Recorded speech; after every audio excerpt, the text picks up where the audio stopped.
ain't too ready for Monday. All right. Hey, hey, yeah. Hey.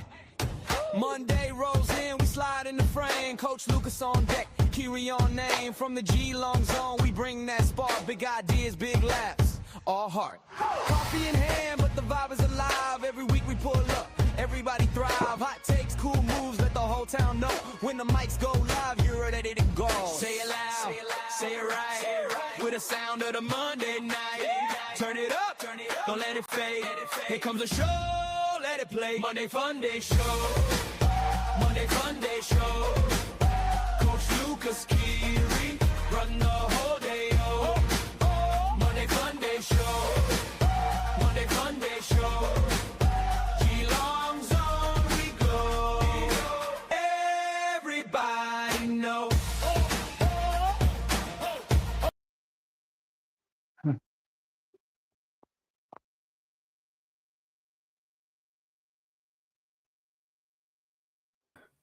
Bit of a malfunction there, but that's okay. Hello, everyone, and welcome to the Monday FUNDAY show, live on the Geelong Zone. My name is Kiri, and beside me is Coach Lucas. Lucas, how are we, mate? Yeah, we're doing all right. Caught a bug at the game, so I'm not doing that well with my throat, but we'll get that fixed up tomorrow, and we should be set for the watch along on Friday. Hopefully, anyway. Hopefully, otherwise it means you're going to do it. Well, we'll see how we go here. We'll see how we go. I know I'm still recovering myself, but yeah. I wanted my guest to be here, so I didn't want to be here. I wanted the guest, but he pulled up, so it kind of made me to be here. But that's okay. We'll see how we go, and I'll try to get through it, and try not to scream or yell too much and get angry, as we did on Thursday. Yeah, that's all right. I mean, we'll try and fast track it as much as we can as well, but it's probably going to end up being an hour and a half or 2 hours as it usually is, but we will see. But yeah, as always on the Monday FUNDAY show, excuse me, we are talking about what's happened in the week of the footy. Has been a jam-packed round, absolute thriller sort of round. We've had about 1, 2, 3, 4, 5, 6 out of the 8 games, if my maths is correct, have been decided by 6 points or less. Great week of footy, unless you are a Geelong supporter. But also, we will be talking about other news that has happened in the world of sport. The FIFA World Cup is coming up this Friday.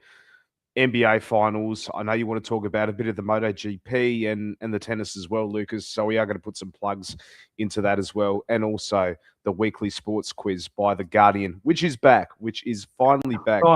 It wasn't there last week, but thank God that the sports quiz is back.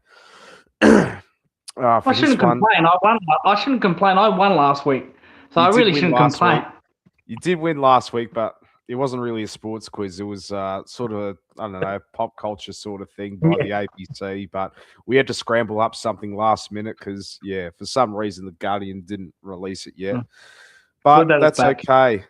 That is okay. All right. Well, let's get started. Let's rip the Band-Aid off, Lucas. Talking about the Geelong and Adelaide Crows game at the Adelaide Oval. We went to this one. Obviously great if you are a Crows fan, not so much if you are a Geelong supporter. Geelong had more scoring shots, but unfortunately we just could not get it through the big sticks. Dominating inside the stats, in the contested ball, in the clearances, in the inside 50s. But just from that set shot, 15 metres out from Jack Martin, I think I just knew there was this gut feeling it wasn't going to be our day. And we just looked so flat-footed as well. The Crows wanted it more too. And I obviously talked about it quite a bit in the review. which I posted on Friday. So if you haven't checked that out, do so. It is on the channel. But Lucas, what were your thoughts in this game, mate? Yeah, disappointing. Angry, disappointing. We lost at that crucial stages. Goal kicking terrible. Jack Martin, not just Jack Martin, Ollie Henry. Ollie Henry missed that shot in the first quarter as well from 15-20 out. Yeah. Sean Manor missed some snaps as well. Literally, Sean Manor's been dynamite the last 3 weeks. Couldn't hit a bottom side door with a bazooka. Sean Manor this game. Just really poor with our set shots. Shannon Neal missed 2 very gettable, well, 1 gettable. We won't count the outside 50, but the one inside 50, 35 metres out on the angle. We expect him to kick those. It's just a poor kicking display by Geelong, and what makes it worse, Crows are up for it. They had limited chances. The Crows, we outscored them in the set shots. Like, we had more set shots than they did, but their efficiency was through the chart. They have Walker, they had Fogarty, Dawson, who's an elite leg, an elite goal shooter. Just took their chances. Every time they mucked the ball inside 50, it feels like they scored a goal, especially from Dawson and Tex. So he was lethal, Dawson. Yeah. Their pressure was through the roof, Adelaide, in their forward line half. I think they had it was a world record in tackles inside 50.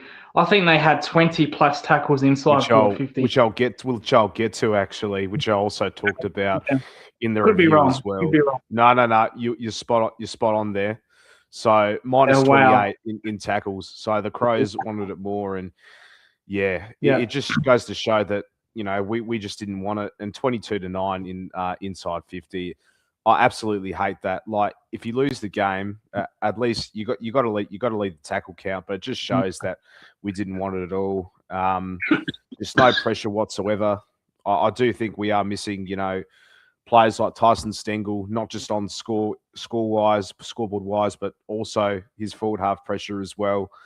That was just atrocious. We just weren't chasing it whatsoever. Whereas the Crows, they just applied pressure left, right, and centre. And full credit to them. They deserve to win this game purely because of their hard work.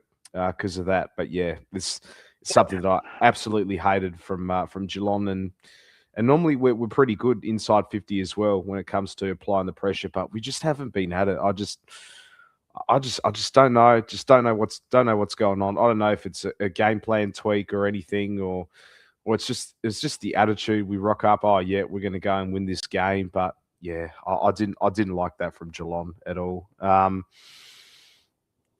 stats wise, Dawson. I think he'll get the 3 votes for this one. 3 goals out of his 22 disposals. Obviously Max Holmes and Bailey Smith, they got their 30 plus touches there, but just no impact whatsoever. Like, Max Holmes, final passage of play, had the chance. There was like 3-on-1, absolutely butchers it, goes to a Crows play. Like, Sean Manor was dead in the goal square. He had so many numbers. It still fucking gets me, Max Holmes. Did I hear about the good deed Coach did? On Friday, someone in distress came to the stream to ask for help. Like a champion, he stood up and went into battle for him and resolved it. No, I didn't actually. Yeah, we did. Yeah, we did. The Mellow Magpies also says, hello, Lucas. Hello, Mellow. Thank you for watching, mate. One of our good friends from Collingwood. They're like us. They have not had a good day today. As we know, I was doing the watch because I like to do at least one watch along per week. We chose the Hawthorn game, and someone got kicked out of a stream, and I actually went onto that stream's live, and I told him to sort out your man here, come get him, and sort him out. So and he did that. That was all good. So oh wow. No, that was all right. One of those trolls that started to abuse me, and I can tell that why he got kicked out of the other stream. But I put him into gear, and no, it was all good. We sorted it out, and he went back to his own stream or what he was watching, and it was all good. So someone else was doing a watch along during that time, and he came from there. So no problems there. So I sorted it out. Hopefully we can see him again this week, but less abuse would be nice, but that's all right. Probably deserved it after Thursday. So, but back to this game, yeah, Max Holmes, that Max Holmes, half back. I don't like him Why at half back. He's got to play in the middle, man. He's got to play in the middle. And that kick from Max Holmes, that he is so better than a hack forward kick. He is so better than that. That was just a typical hack kick from half back. We see that with Quinton Mellows, and we see that from Houston. We see that from other halfbackers that just hack it forward. You know, that's what Max. He's better than that, Max Holmes. And he kicked it to a 2-on-1, no chance in that last 1 minute. Terrible by Holmesy. I don't know why he's playing there. That's on the coach. There are other players that can play in that position more than Max. So I can think of 20 players. 100%. That can, I'd put Stanley in halfback before I put Max Holmes for crying out loud. That's how bad it is there. Yeah, I think the only reason why he was put behind the ball because we were absolutely missing Lawson Humphreys there as well. I hope Lawson is back for selection, but I know you talked about this. Put Ollie Dempsey behind the ball. So that allows Max Holmes to roam around in the wing where he's supposed to play because Ollie Dempsey's another one that's in the gun for me at the moment. Like he took a really nice mark, kicked a goal, but he was just absolutely anonymous and he just doesn't want to win the hard ball. We haven't seen his gut running from the halfback flank to the goal square like he usually does. I feel like he's coasting at the moment, Lucas. I feel like he's coasting at the moment, but he needs to learn to chase the ball, and maybe that's a positional change. You look at Hawthorn, what Sam Mitchell did with Josh Weddle, absolutely worked wonders. I don't know. It has for Weddle, yeah. Tanner Bruin, I thought he was anonymous as well. Like 23 disposals, didn't look like he got 23. Like, well, you got Myers. You know, Myers could have went halfback. You know. Yeah, both could have went halfback. Bruner could have went halfback. You know, hell, I'd take Dangerfield halfback. You know, just by Max and Max Holmes has been such a good kick for us. You know, since the start of his career, and in the last year and a half, his kicking's gone backwards because he's playing this halfback shit, hacking the ball shit. That's not Max Holmes. It's just dreadful. So hopefully we can get him out of there. Get a Dempsey. Even a Sean Menor. I actually wouldn't mind seeing a Sean Menor. I would be talking about that. Yeah. I wouldn't mind saying Sean Menor's got a good leg on him as well. So you've got all these options, and you put Max Holmes down there. It's just bad coaching. But the night, you know, Crows led basically all game, Kerry. They led from start to finish. We tried to respond, and when we did, they had all the answers. You know, again, another coach breaks a tag. You know, Mullins was tagging Dawson. You know, Nixie says, oh, well, we'll start him up forward at the start of the fourth. What happens? He gets the goal in about a minute. Yep. It's bloody grand final day all over again. Yeah. No plan B for that. Josh Fraser did it last week. Craig McCrapp didn't, but they're starting to figure it out now, and it's damaging. It's really damaging. And next week we got Petrarca. So this week we got Petrarca. And he's a known goalkeeper. He's got Petrarca, and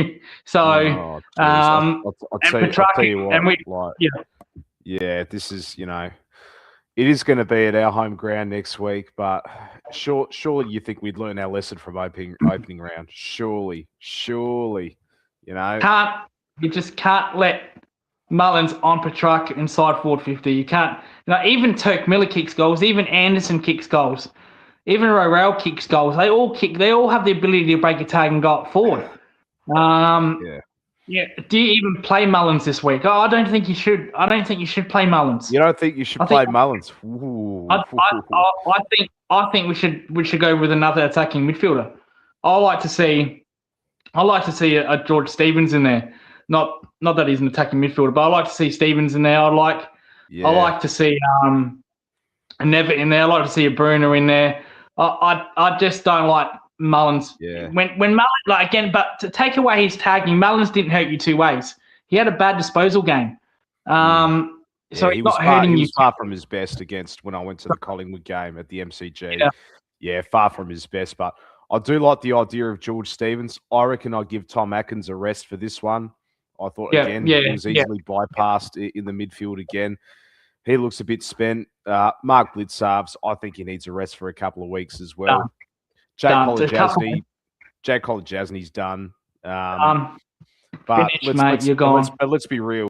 Chris Scott, he'll make Ollie Wiltshire the scapegoat. Let's be real. And that's terrible. That's pathetic. That's just. He probably will. You'll see him be dropped.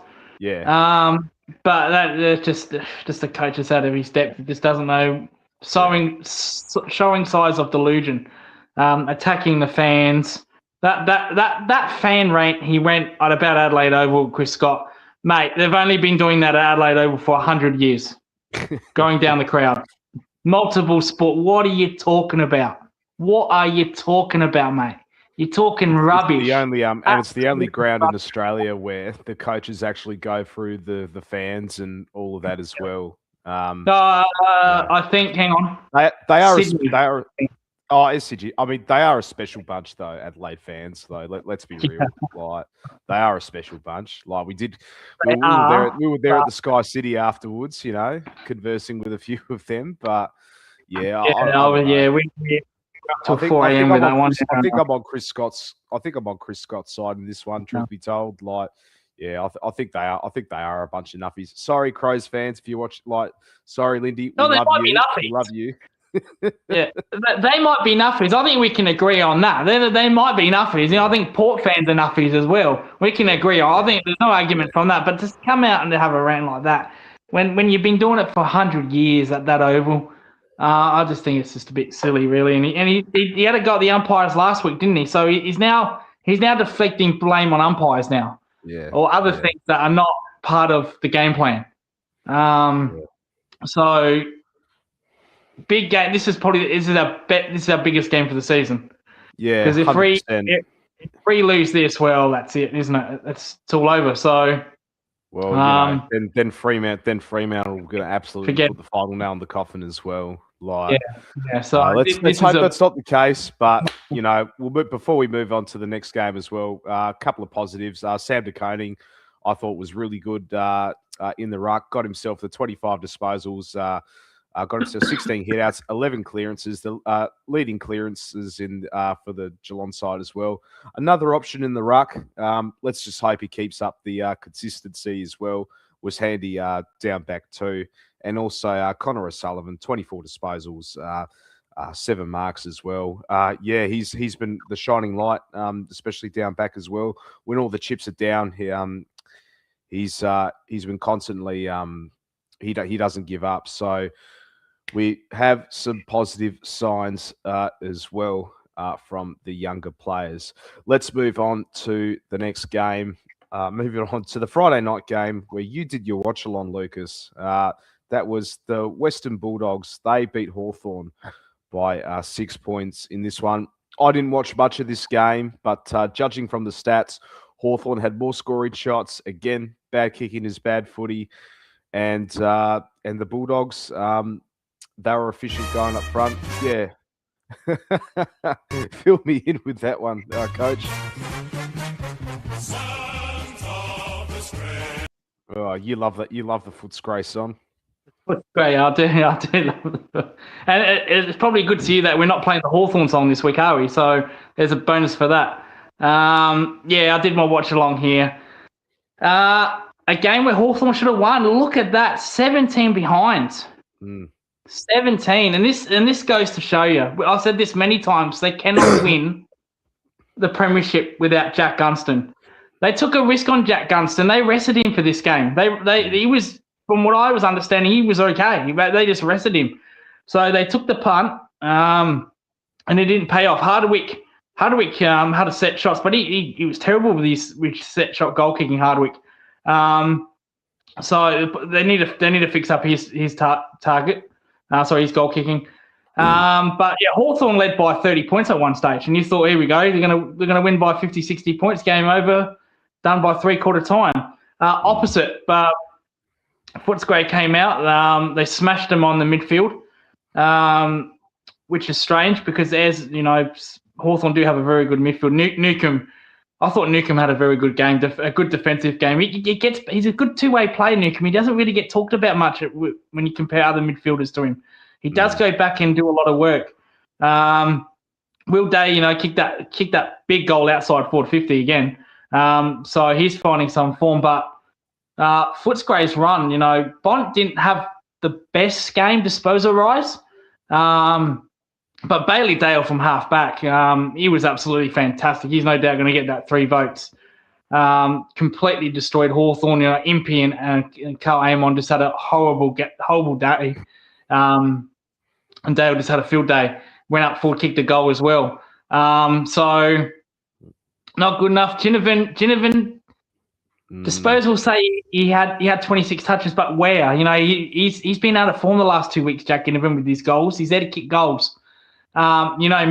Meek's goal kicking, I've gone on to say Reeves and Meek are the probably best 1-2 combination in the AFL when it comes to rucking. Meek was terrible. 2 out of bounds on the falls, missed one from 10 metres out directly in front. Roddle missed an absolute soda. Dylan Moore missed an absolute soda. Nick Watson was inaccurate, though. Nick Watson kicked 3 goals in a quarter. And you thought, here goes the wizard. He's going to kick 10 here. Didn't happen. Very poor after half time. Very, very poor. Unlike Hawthorn. Charles was again terrible. Lewis was awful. Absolutely awful, Mitch Lewis. Who I like, by the way, but he had an awful game. So not good enough. And Footscray, without Bont doing too much damage, he still kicked his 2 goals, had 23 touches, but they played. Yeah, that's a bad game for Bont. 23 touches and 2 goals. That's a bad game. We used to have him getting like 4 goals and 30 touches. Probably will still get 2 votes for that. But no, Footscray was outstanding. So really just put the pressure on, and Hawthorn for some strange reason couldn't do that. They couldn't get their uncontested game working after halftime, which is really rare for Hawks. So Footscray, full credit. Luke Beveridge, that coach, Sam Mitchell, as simple as that after halftime. Yeah, spot on there. Obviously, Hawthorn leading most of the stats, especially disposal-wise, inside 50s as well. You're plus 18 in the inside 50s. You think you win this game as well. It's clearly the case for Geelong, but, unfortunately, backing is bad footy. That is, which is, an old-fashioned way of saying things, but it is facts. And you look at the stoppages, Hawthorn leading in the majority of the stats there as well. When you've got Lloyd Meek into the team as well. I think Ned Reeves played in this one too. Tim English was back in this game, wasn't he, as well? Yeah, Tim English had a bad 3 quarters, but was very good in that last quarter. Very, very crucial, Tim English. But look at that. That's so that forward line inside 50 efficiency. That is so misleading. That is so misleading because Hawthorn missed a lot of set shots. So, but that was it basically. And they was the set shot kicking. They convert half of their goals. They probably win by 30, 40 points. Yeah. But credit to Footscray, hard to beat Hawthorn at the G. They don't play the G that well themselves, Footscray. So, if this was at Marvel, I probably would have picked Footscray, but I had Hawthorn in my tips pretty easily. So credit to Bulldogs. Yeah. They managed over 70. Yeah, that's unlike Hawthorn. 69 turnovers as well with their possession game as well. That's very unlike them. So nearly plus 100 in uncontested ball as well, because the Hawks, they love their chip uncontested style of footy as well. They will get you on the outside. Yeah, they should have won this game. They should have won this game. The Hawks. They should have won this game, but they kicked away from it.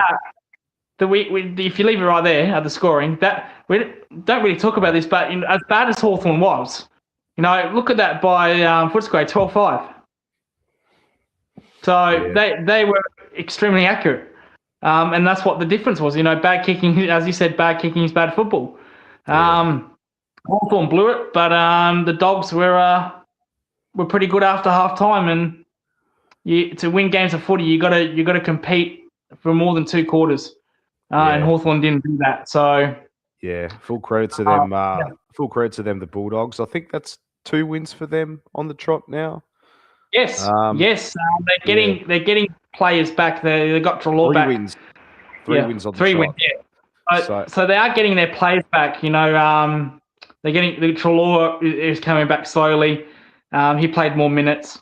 So apart from Darcy and Liberatore, they're at full strength. You know, and we've said before, full strength Dogs. You know, that's definitely top 6, maybe top 4, depending how they do at Marvel. Yeah. So they're almost at full strength, and it shows. They've beat a couple of big teams. They big are. Test this week. Big test this week against the Crows at Marvel. A game where they should win. At Marvel, they are a 3-4 goal better side, but we'll see now that there's pressure on them how they go. Because in this game, in Hawthorn, even though it was tight on the odds, you know, a lot of people picked Hawthorn because it's at the G, Hawthorn. But now for the first time in a couple of weeks, the pressure's on Footscray now because they're expected to win a game. So we'll see how they go. Yep, 3 on the trot now for the Bulldogs, sitting at 8 and 5 on 6th on the ladder for them as well. It's just the percentage that are like keeping them out. So they are going to try and chase down Geelong and Hawthorn for that top spot as well. But yeah, they beat the Crows next week, which they can absolutely do. The red carpet has rolled out for them as well, which we thought their season was gone a couple of weeks ago. So, but yeah, Hawks got a bye for next week. And I think pressure's going to be a bit on them as well. And maybe it is, you know, no Jack Gunston, no Hawthorn, because who else is the main source up front outside of their midfielders as well? That's something Sam Mitchell needs to address for this one. Moving on, Super Saturday. What a stinker this was. Fremantle Fremantle and North Melbourne at Hands Oval Bunbury. What was actually North Melbourne's home game for this one, but not a great thing if you were a North supporter. If you're a WA member and a North supporter there as well. Yeah, 124 points. Yeah, we all thought North Melbourne, they were progressing. You know, you see I think it was the president, Sonia Hood, wherever her name is, she sent a letter to the members saying, oh, you know, we're trying this brand of footy. It's, you know, blah, you know, we're improving. Well, where's the improvement?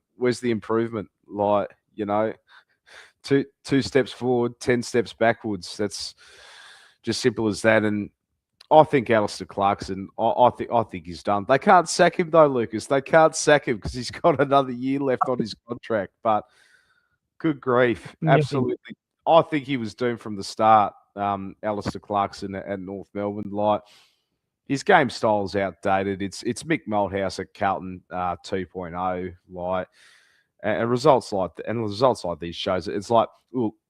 I knew they were going to struggle against Fremantle, but I expected more of an effort from them. I remember there was one passage of play from the kick-ins from Fremantle. I don't know who the Fremantle player was, but no one was on him. They just went through coast to coast through the corridor, bang, a goal, and yeah, I think it's disgusting. It's not even AFL standard. It's you know what? It's not even Oz kick standard, man. That's just simply not good enough from North. How the fuck do you kick 19 goals in a row in a game of AFL footy? How does that fucking happen? Because the first quarter, I think the margin was only 5 points, and you think, well, maybe North are going to be they're going to push Fremantle. What the fuck happened after quarter time? How do you kick 19 goals in a row? How does that happen? Damn it, get 10 players in the midfield. Push your defenders up, for goodness sake. Get something on the board. Just absolutely ridiculous. That's just pathetic. Again, that's just just stupid. That's not even Auskick stuff. It's just absolutely stupid. Every one of the stats point to Fremantle. Oh, goodness me. Same thing. And what makes this fucking worse? They sell. I don't mind them selling games. That's fine. Sell your game. St Kilda did it for 6 years to New Zealand and China. But why are you doing it against a WA opponent? What fucking advantage is that? At least when St Kilda went to New Zealand, they played someone, well, New Zealand don't have a team, but you know what I mean. So why the fuck are they playing a team from WA? They only have to travel 1 hour down the road on a bus. Where's the advantage? If I was a fan, I'd be so annoyed at that. Now, the money they're going to get from it could land them a Butters. So there's been a huge mega deal for Butters, and probably that money helps that.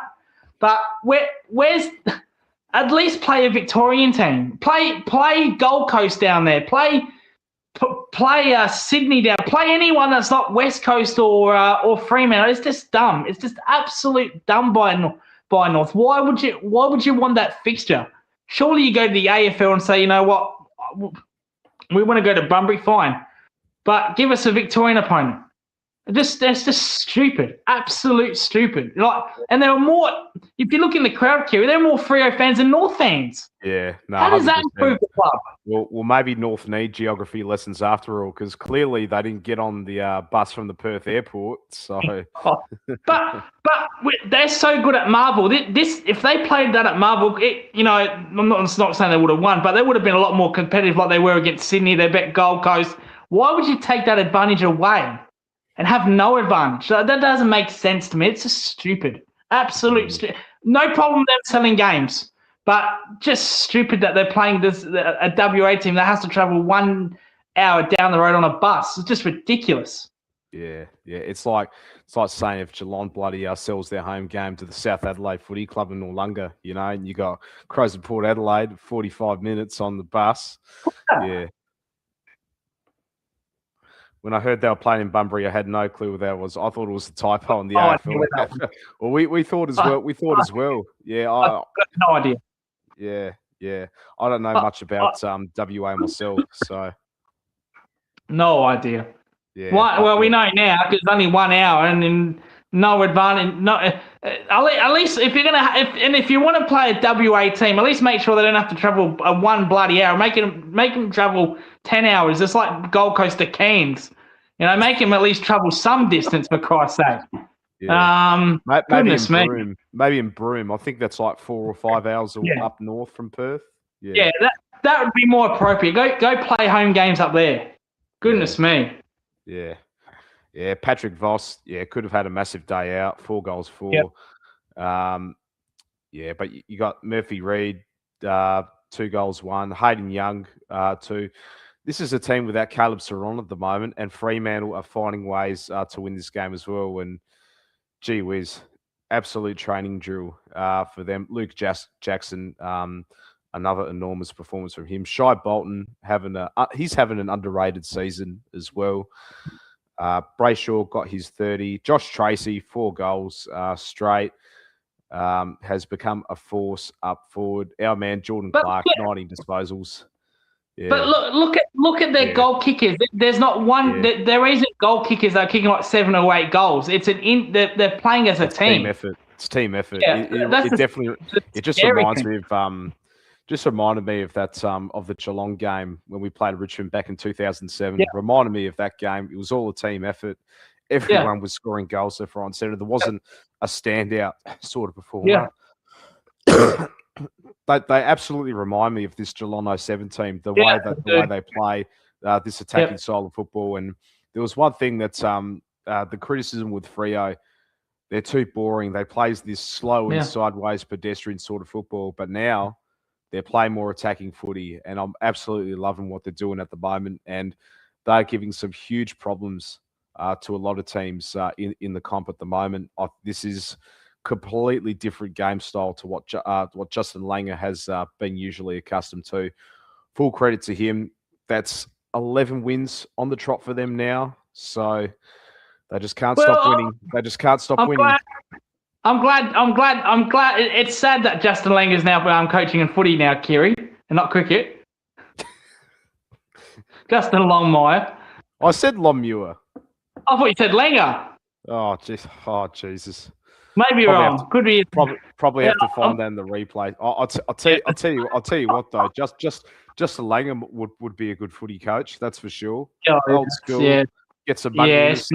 none of this nice boys attitude. Is he not a Freo fan? Is he not? Or was he West Coast? I think he's part of the West Coast board. I think. Okay. Yeah. Maybe. But for North, you know, I don't know how you can.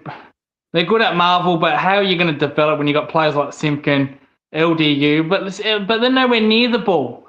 I don't know. Their stat look just absolutely dreadful. Look, just completely smashed in every stat possible. Dreadful. Yeah. Why do North play their home game against Eagles at Optus this week? Surely they are taking the piss. Yeah. I think. Now they've got another. They've got another selling another game away from home in WA. Yeah. Who's their opponent this week? West Coast Eagles. I'm Unbelievable. I'm pretty sure they played West Coast in WA already. I think it was They've like already. round 2.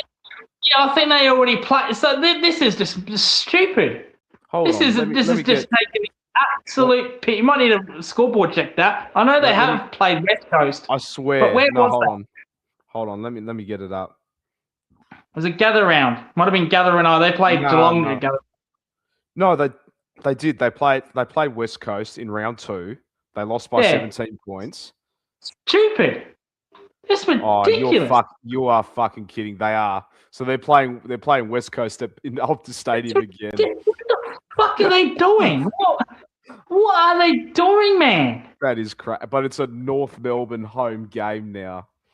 You're taking away your ground. You play at home for a reason in front of your fans because of the advantage, and then it's just an easy win. They're literally throwing money out of a window here. Well, they're not because they're going to get it, but they're throwing the losses and the wins out the window. It's just incredible. Absolute go. What? Go play an Adelaide team. Play someone. Now you're playing West Coast and Perth. You've already played there. That's how dumb they are.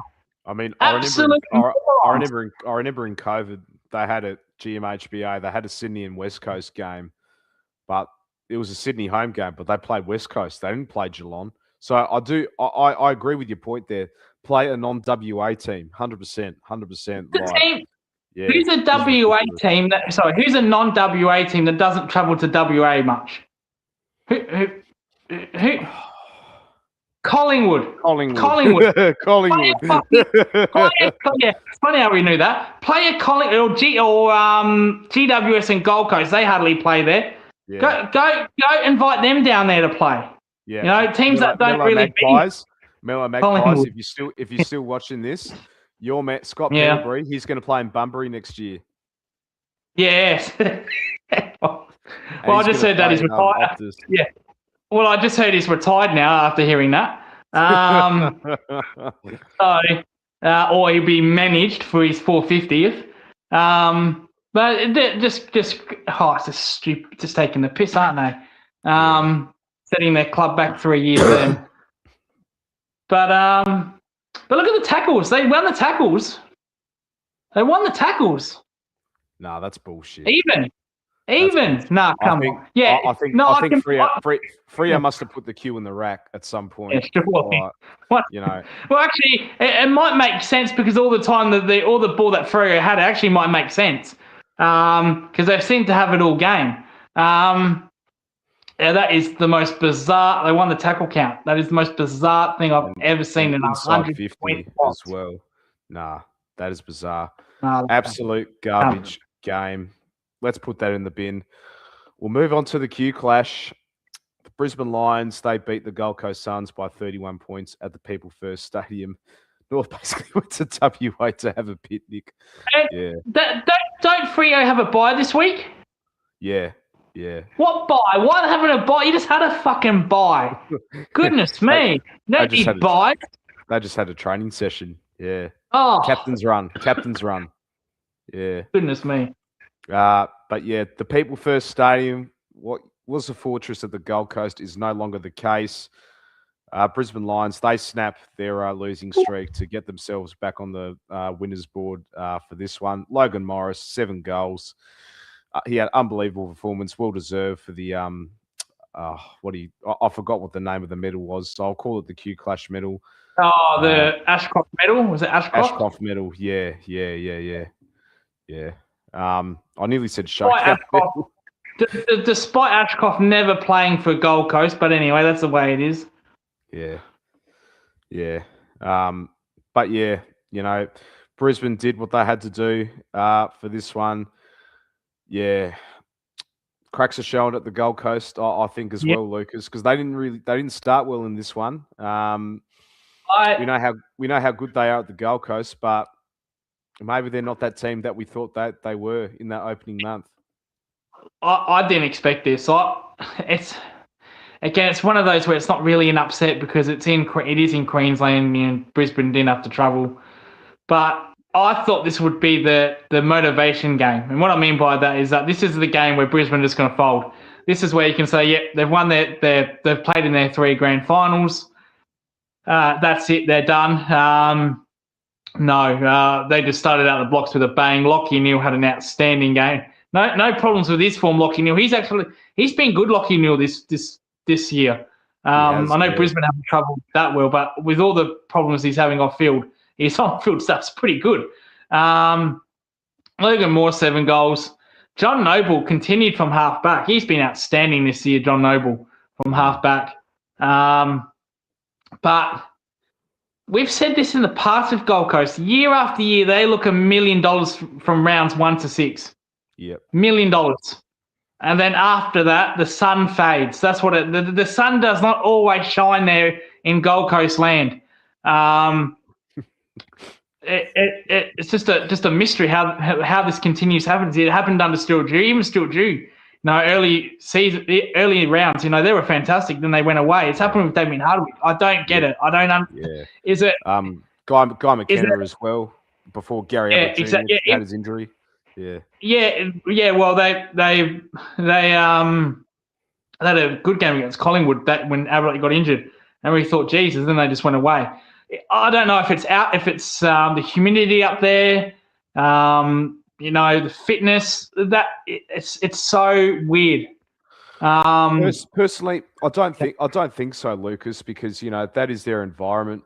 I just feel like it's overachieving. If I'm being honest, maybe because last year they made their maiden finals, and they won. I do feel like they overachieved a bit. Brisbane humbled them the week after. And I do feel like, I did show that comment earlier. Interesting. I didn't know that, actually. Thanks for bringing that up with Ashcroft. But yeah, just from rounds 1 to 6, when, they looked absolutely unstoppable. They looked like $1 million against Geelong. They looked like $1 million against, other teams. But yeah, we've just seen this pattern from Gold Coast as well over the years too. They look like a premiership contender in the first month of the season, but yeah, it just looks like I still do think they are going to make finals, no doubt about it. But I think the top 4 conversation, I think you could throw that out of the window now. I think they're probably top 6 to top 10 at best. As well, that they could slip out and be in the wildcard race as well. The Gold Coast Suns, because they still can't win outside of the Gold Coast, especially at the MCG where premierships are won. And they just still have flaws. Even the games that they won, they still can't seem to close out any games as well, with the exception of the opening round. And other than that, they just have these patches where they fade out in games as well. And I think it's a massive, massive problem. Lack of fitness, maybe it could be the humidity, but I just do think it's overachieving. I think, Lucas, yeah, it shouldn't be overachieving because they've got big names everywhere. Roy Rao, John Noble's had a best year. Turk Miller, Anderson and Rao, their last 3 weeks have been terrible. We've mentioned this before. They've been nowhere near their best. No. Petrarca's gone off the boil a little bit. Rioli's gone off the boil a little bit. I can't explain it. I can't explain. Like, you're right. It shouldn't be fitness because they live there. It's their conditions. But I don't believe it's overachieving because of all the star player they've got. They've got the best forward in the league in Ben King, who's an absolute sharpshooter. Sharpshooter. They've got players everywhere that should be all Australian or pushing it.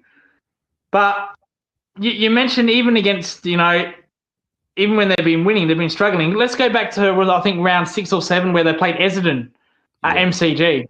Really struggled to put them away. Really struggled. Actually, that was in Gold Coast, by the way. Gold Coast. Yeah. Really struggled to put them away. They went to Melbourne. They got belted there. And since those 2 weeks have been so unconvincing.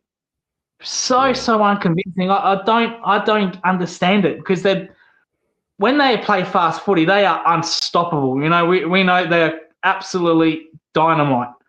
But it's just that they always do this.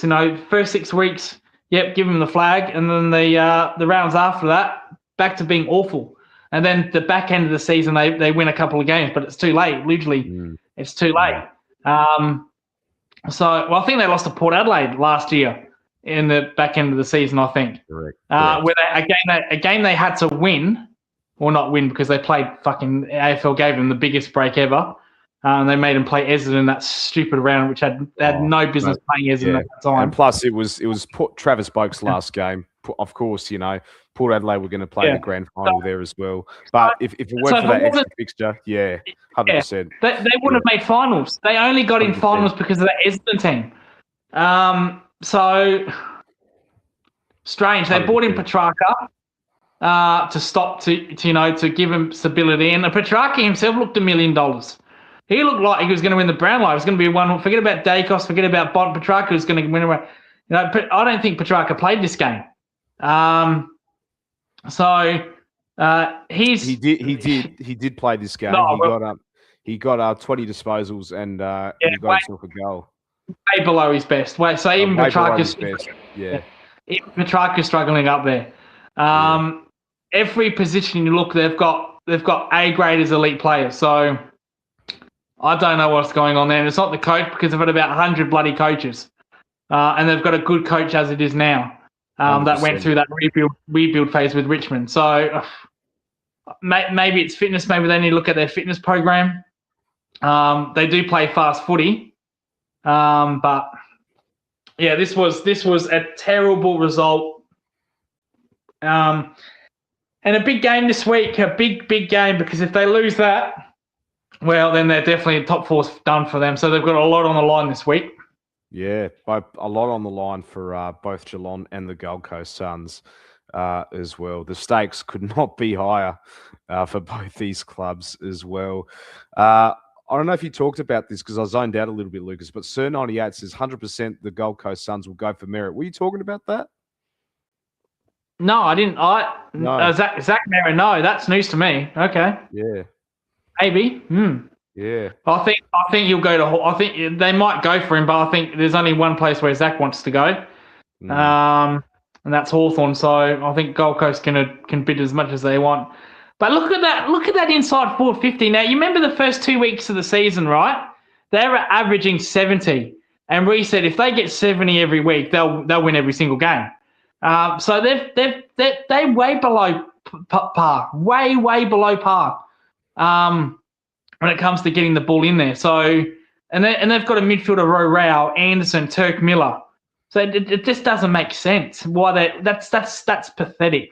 43 isn't a low number, but for a team like that with their midfield, that's a very low number. That's not good enough. Not good enough. And below their average as well of 56. 0.4. They were more cleaner with the ball at 76% disposal efficiency. Brisbane more efficient going inside 50. Hit-outs wise, yeah, they got Jared Witts leading the ruck department. Always going to win those, yeah. Always win there.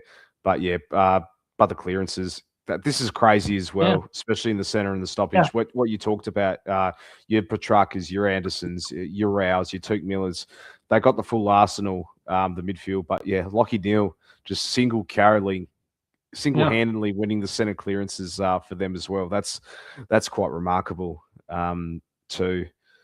And this is a Brisbane team that's severely wounded in the midfield at the moment. No Hugh McCluggage. The Ashcroft brothers probably playing below par at the moment. Yeah, it's quite phenomenal actually.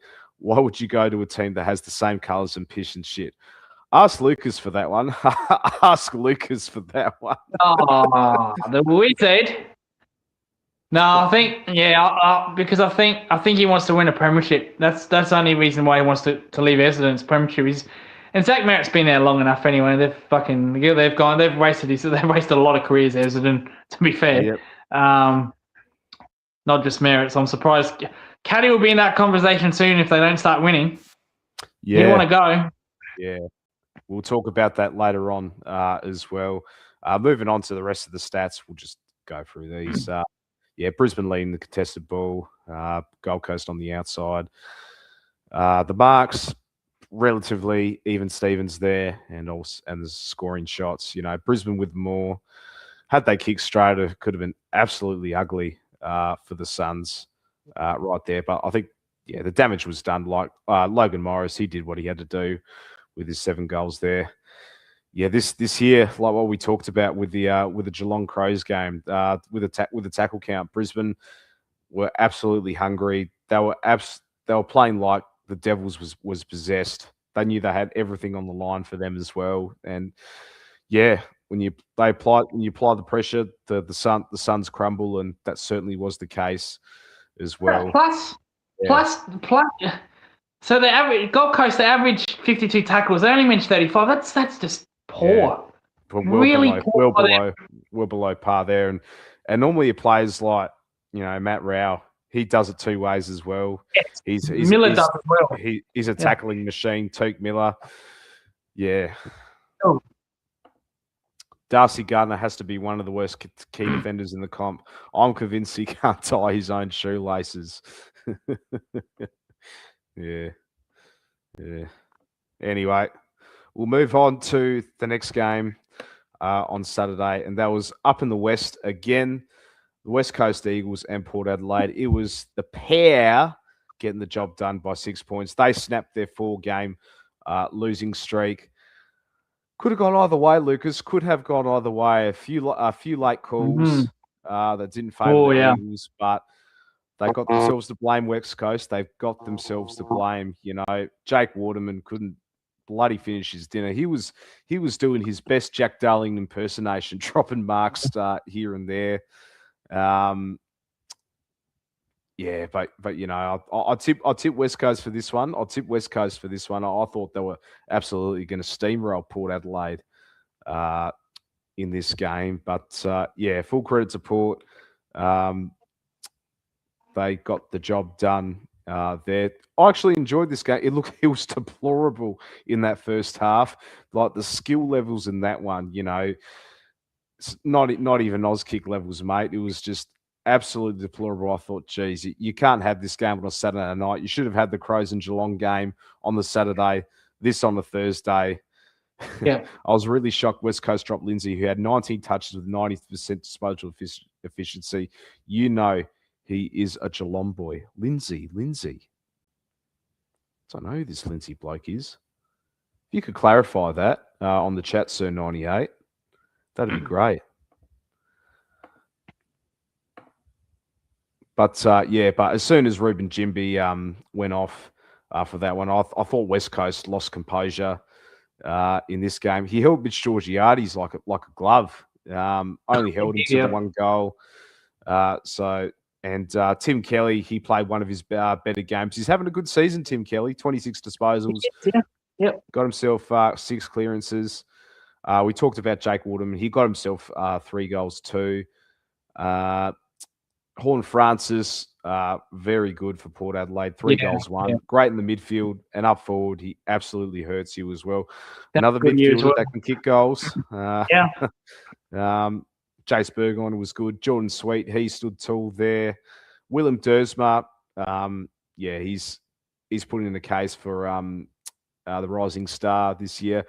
Asava Radikalia, our man, Asava Radikalia. He had a really good game. He was a beast down back. He did have some good defensive intercept marks. He did silly things at times, but that's Sav. You know, he does that every game.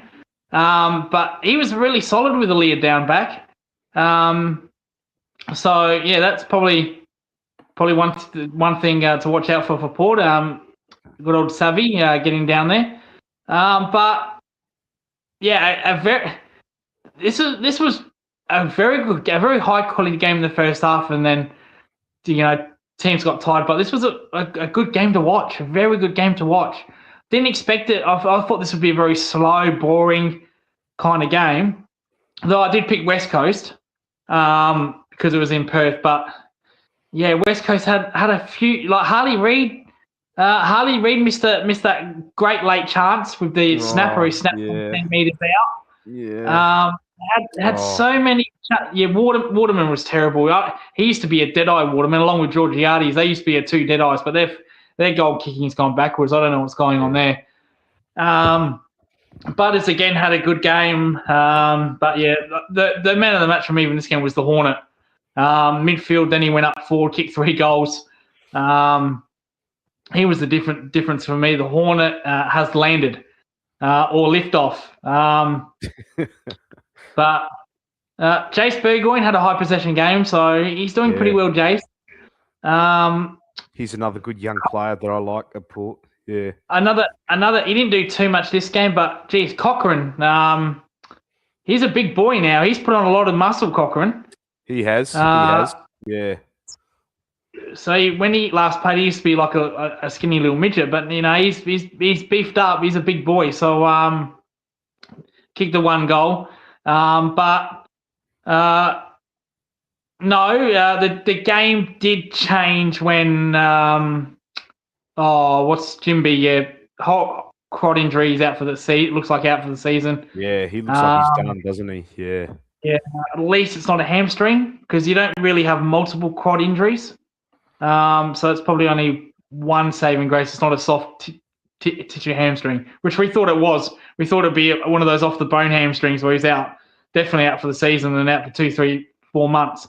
But yeah, Harley Reid, way below his best. Not as good as he was last 2 weeks, Kiri. I thought he was all right. He could have buried that. He should have buried that goal in. I agree, but I thought he was serviceable.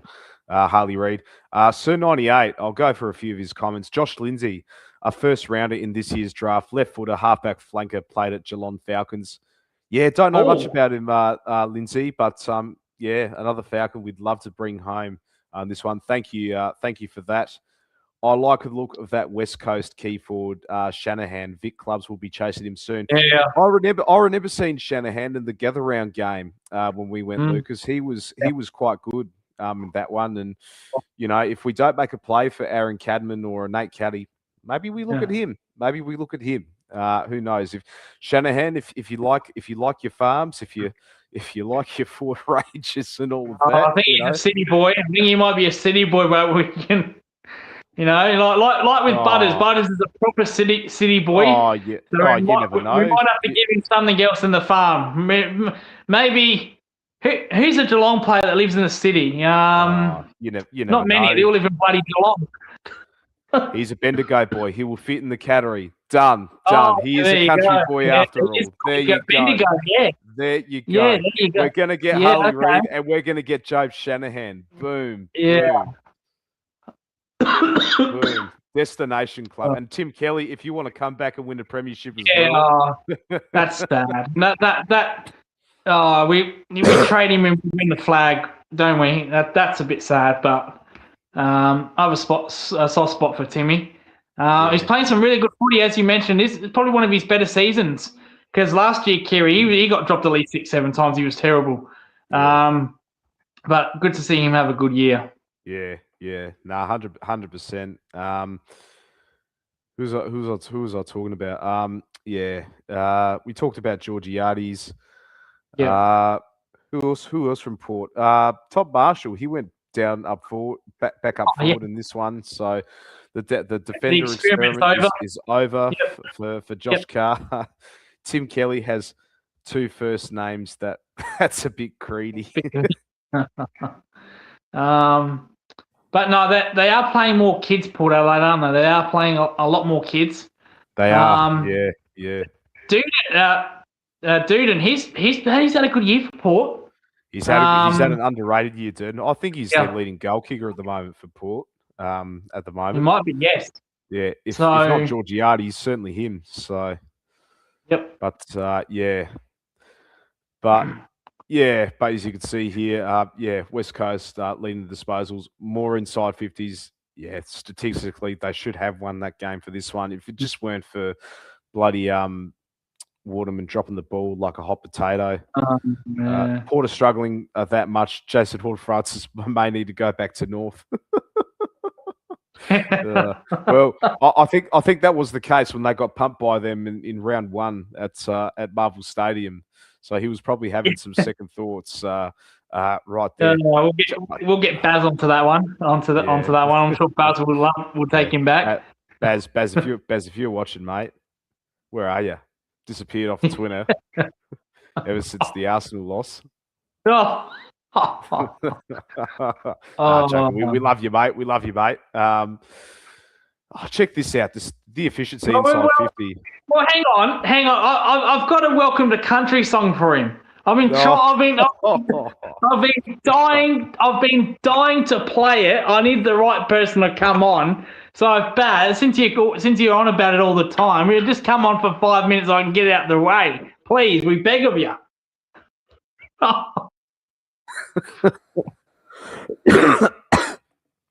Check out the efficiency inside 50, 39.3, down from their average of 47%. Yeah, just shows as well, like what we talked about, they were just dropping the ball like hot potatoes, the West Coast Eagles. Yeah, stoppages, yeah, with and all of that. Port were leading that there. And again, this is a team without Connor Rosie in the midfield. You know, Zach Butters, but also Jason Horn-Francis as well. Yeah, West Coast leading the marks in there. Yeah, and really not really too much to report about in this one. So high pressure game from both sides, and yeah. And yeah, Port had the right moments, so at the right place at the right time, and yeah, they get there. I think it's their 3rd win of the season. I think.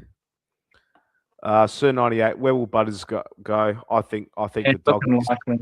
It looks more likely. It looks more likely for this one. Yeah, but the only problem I've got with him going to the Bulldogs is, do the Dogs have the currency? I don't think so, to be honest. They don't have any first rounders, and they're going to have to cough up a player to get him as well. Well, we know North will have the currency because they've offered him $4 million in his first year. So there's a deal for $18 million for 8 years for Butters. Isn't that Richmond? No, I think that was North. That's North. So North. So his first year, they've offered him $4 million. Well, it's just so.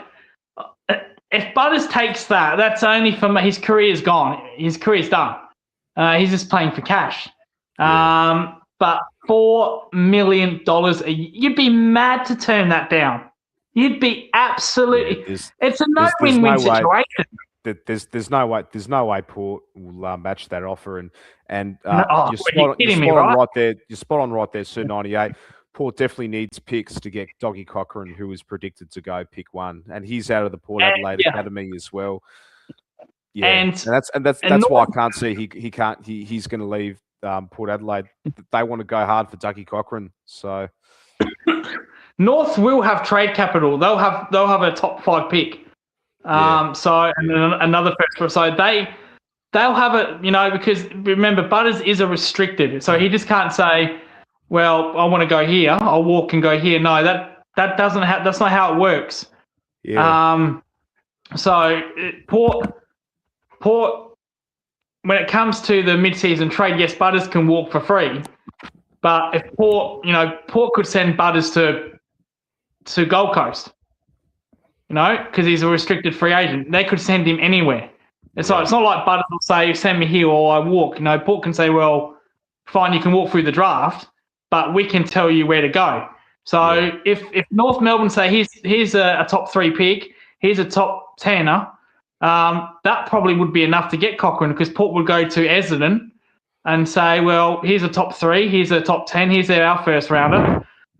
Give us your number 1 pick because you've got priority. So I think North have got all the aces when it comes to trade capital and currency. So, but yeah, $4 million for a player.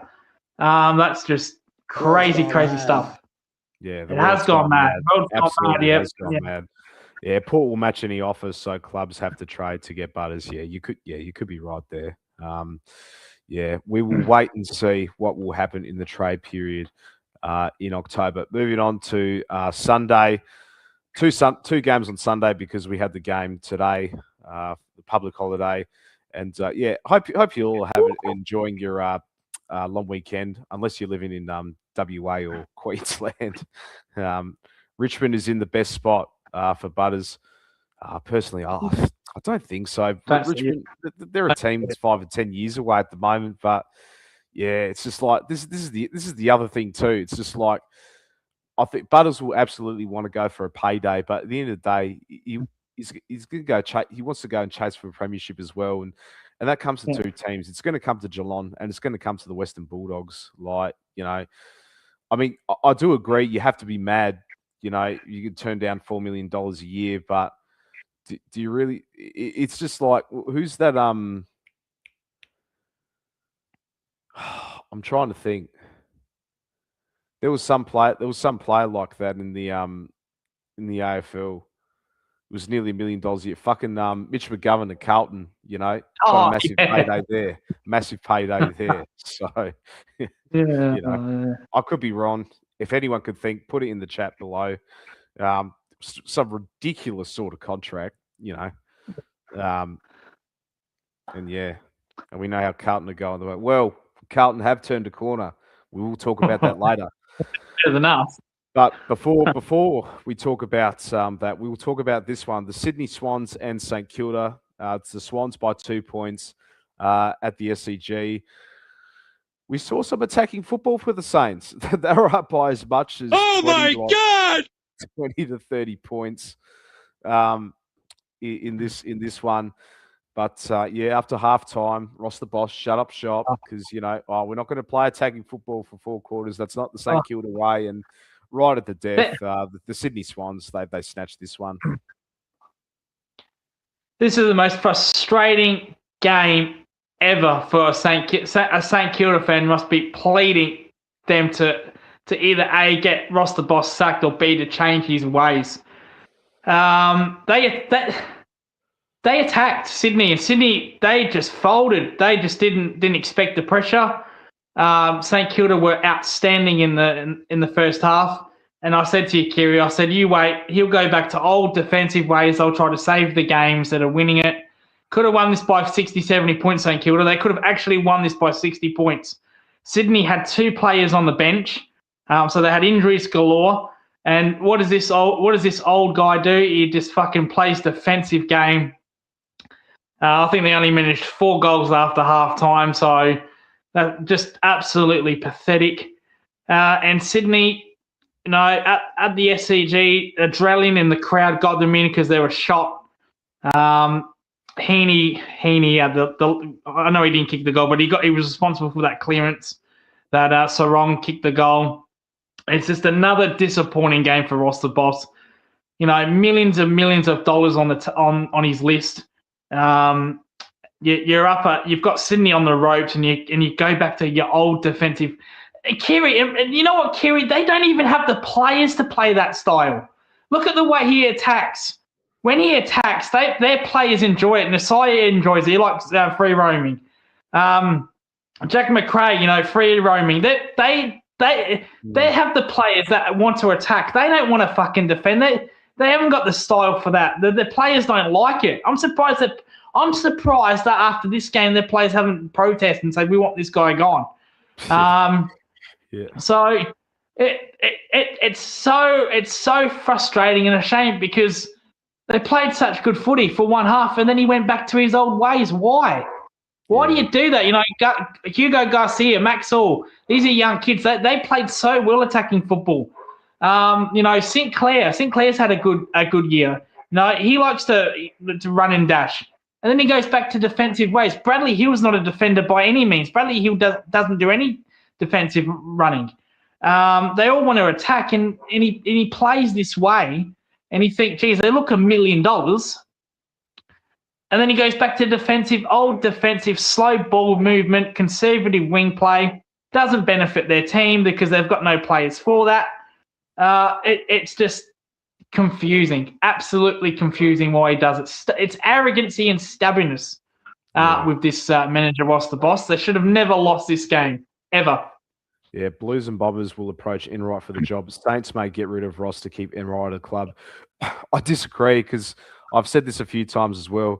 Because Ross Lyon has mates with the media. I think he's still going to have the job. St Kilda, they could miss finals for 2 more seasons, and Ross Lyon will still be the coach at the St Kilda Footy Club. And you think Corey Enright, you think he'll probably go somewhere else because of that. Because I absolutely think Corey Enright would be the right man for the job as well. I thought they were going to do a succession plan, but doesn't look like that's the case at the moment for the Saints. Just absolutely stunk the gaffer up after halftime.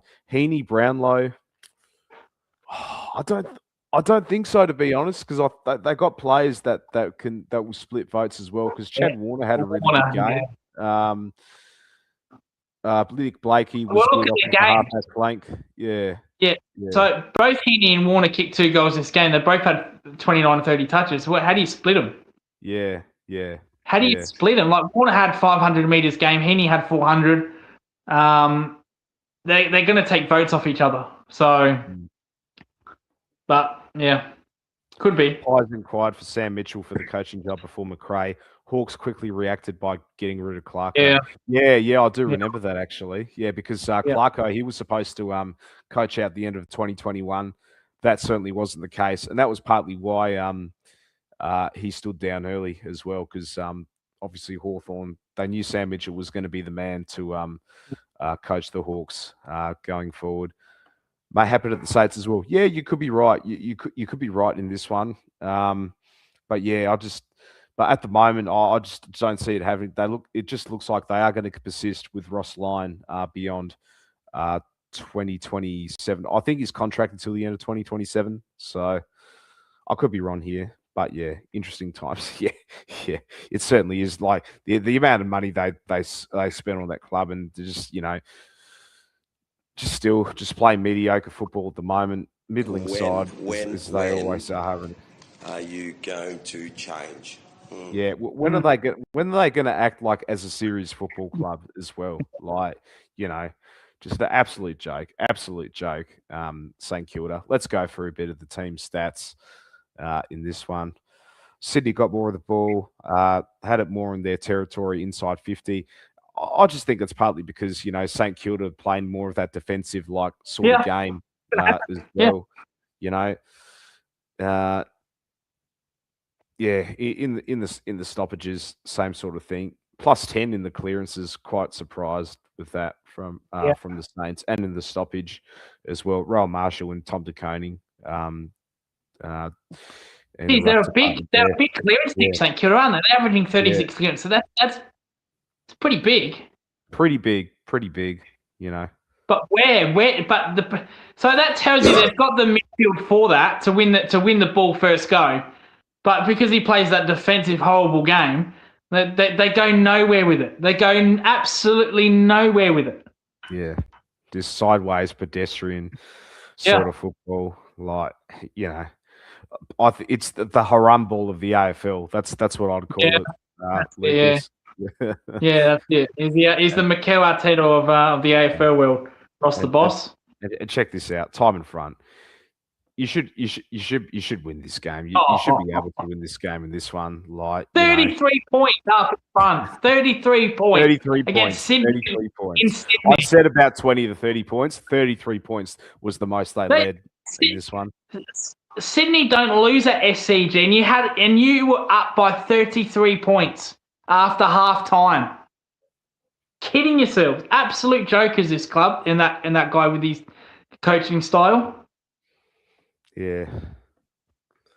Moving on to the defence.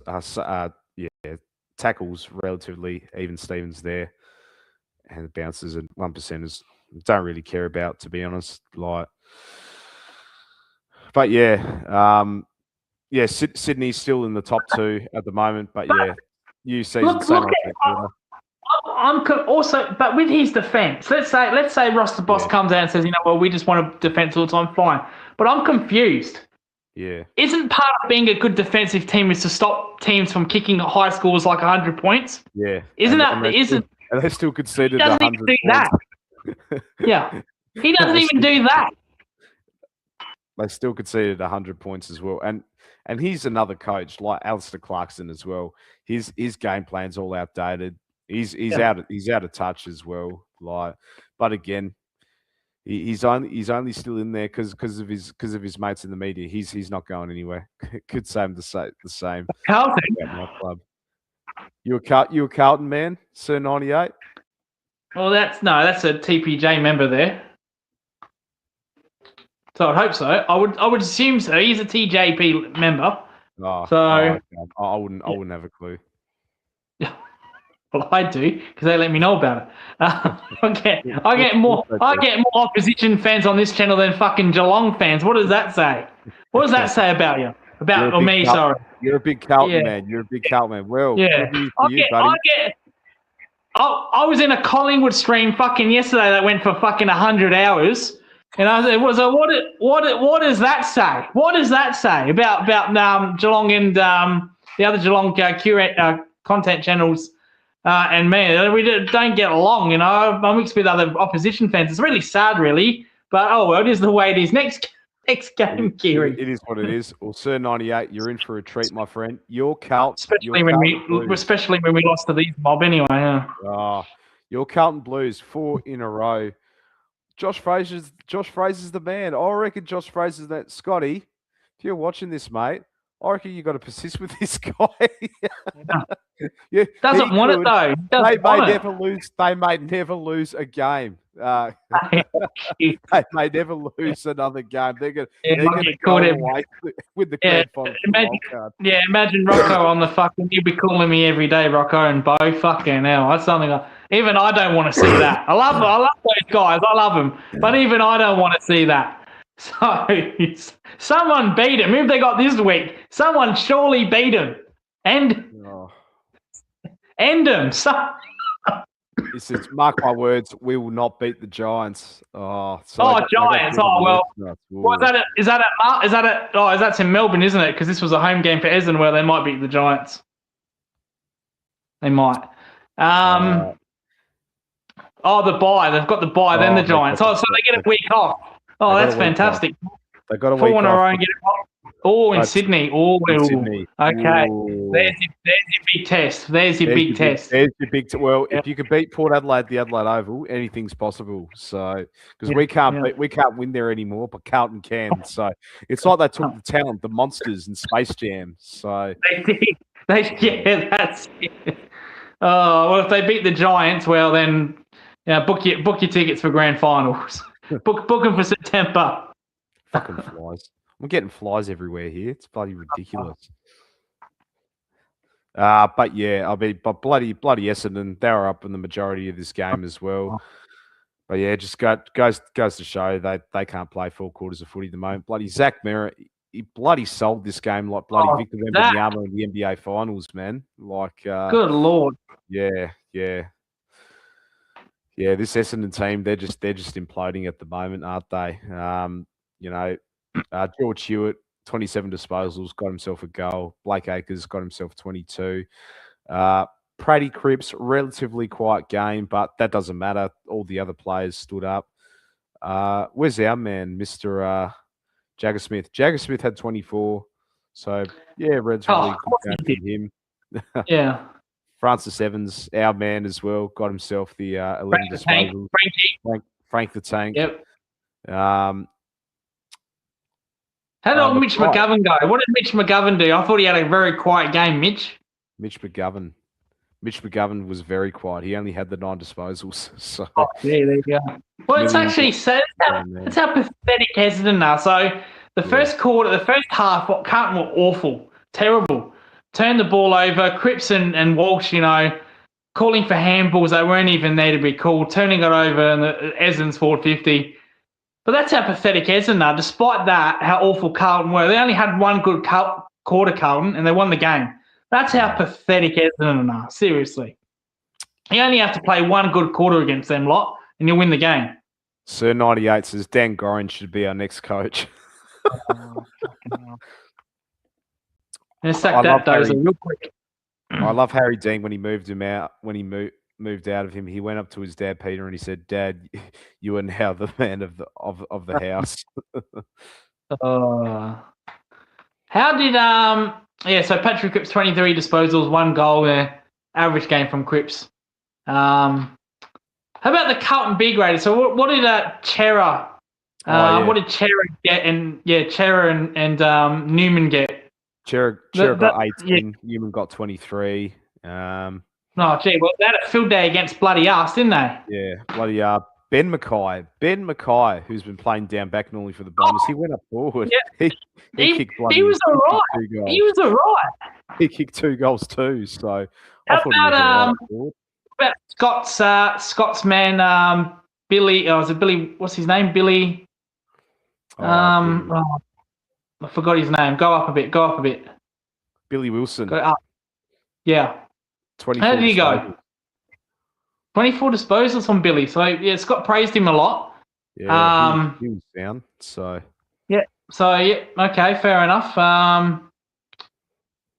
Blake Acres, 22 disposals. So, their B graders are getting a little bit better, which was the problem early in the year. They just couldn't find the ball. Outside of Paddy Cripps and Sam Walsh. Yeah. And Jagger Smith, he wasn't even played in the midfield at all under Michael Voss as well. So, I think it's just a new belief that Josh Fraser has instilled into the playing group as well. And, he's from Drummoyne, I think you're trying to say. Yeah. Hands off him, Cats. He's a Carlton man, that boy. But no, we'll keep an eye on Billy Wilson, Scott's man. We'll keep an eye on him. We'll put him in. We'll put him in the better blue and white team. That's for sure. Yeah, that's it. Put him in the vault. The vault. We'll just keep an eye on him. Yeah. But I think pretty evenly matched with the with the stats. Essendon leading the contested ball there as well. Quite surprised with that actually. Me too. But check this out. You can't lose from there. You can't lose from there if you're leading by 78 minutes of the actual game, up by 23 points. Voss playing players out of position like he didn't want the job anymore. Yeah, no, you're definitely right. That's why I mentioned, players like Jagger Smith, who wasn't played into the midfield at all. And even Patrick Cripps looked like he was done. He was absolutely done, and now he just looks rejuvenated at the moment as well. Yeah. Sam Walsh, all those sort of blokes. You could see here Carlton wanted it more tackle wise. Not much from there. We'll move on to that one. Well done, Carlton. 4 on the trot. Well done to our fans. Well done to our Carlton friends. They are absolutely on cloud 9 at the moment. Who had audio difficulties with their watch along? They had to change streams, which was quite amusing. I know about that, Bo, and because I was watching it. and you had to change. You had to delete the stream and then make a new one because Rocco was getting frustrated about the delay. So, but no, good win, Carlton. We'll come back next week. Well, you got to buy next week, so we'll come back when you play the Giants in Sydney. Then we'll see where you're at. Yeah. Essendon want draft compensation. We were losing to the majority of the game. Does that mean we get draft compensation? Oh, jeez. You're getting enough free rides as it is, mate. What's next? Are we going to implement the bloody draft lottery as well, like in the NBA, and you win the number one pick? Oh, jeez. We will lose. We will lose to the bye. He reckons Carlton will lose to the bye and to the bye next week. Absolute slip-up game for this one. Well, Port Adelaide did that once. Port Adelaide lost to the bye once. They did. Yeah. Yes, they did. Be the second team in VFL AFL history to lose to the bye. That was poor old Matthew Primus. That's what got him sacked. Yeah. I mean, we can't talk. We're normally shit after the bye as well. So yeah, moving on to the King's birthday game, or the Big Freeze game, as we call it as well. The first game without Neil Danaher. May he rest in peace. Condolences to his family and friends as well for a great cause. You can see here, got my Big Freeze beanie on as well. A lot of seats have been donated as well for the thing. Lucas is getting his beanie on too for this one. Collingwood lose, Australia win. Absolutely. That was what a cracking game this was. Kasai Pickett was on fire early for this one. 2 goals. Cozzy owns you. Cozzy owns you. From start to finish. He looked terrible after quarter time, though. He looked absolutely terrible. Just was missing his targets. I thought, oh no, what's going on here? Kicks one on the full. I thought, oh geez, I think he might have costed the Demons the game. And then all of a sudden, on the run, kicks his third God! Oh, it was absolutely came from nowhere, didn't it? Because it was terrible after quarter time. Terrible. Came from nowhere. I heard good on cry like a little girl. Good old Cozzy owns you. Oh, I'll tell you, honestly, I will love it if we beat them. Love it. I felt like the Demons covered in. Good old Cozzy owns you.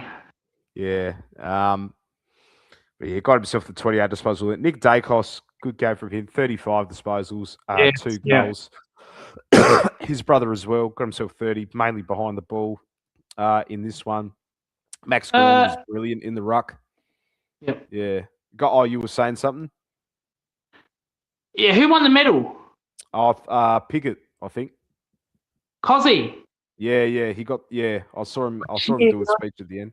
Yeah. Yeah, well, he kicked. Oh, he had really only one good quarter. Yeah, okay. I thought he was a well-deserved winner in that one. Yeah, Max Gorn was brilliant though.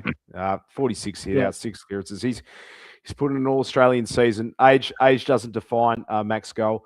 100%. Harvey Langford, he is going to be an absolute star at the moment. He was definitely a worthy winner as well. He definitely caught my eye in that one too. Bailey Thritch, 3 goals, 1. He looked anonymous for the majority of the game. Then he stood up when it mattered. Jake Lever, instrumental down back. We saw an ugly incident midway in that second quarter as well. It was Brodie Myercheck ducked into the tackle, got KO'd by Billy Frampton there, and it was really, really scary with that one. Apologies for video delay. Just having trouble with my video. Terrible incident. Lucas got some technical difficulties, but we'll go on. It was terrible. Thankfully, he was moving when he was in the stretcher.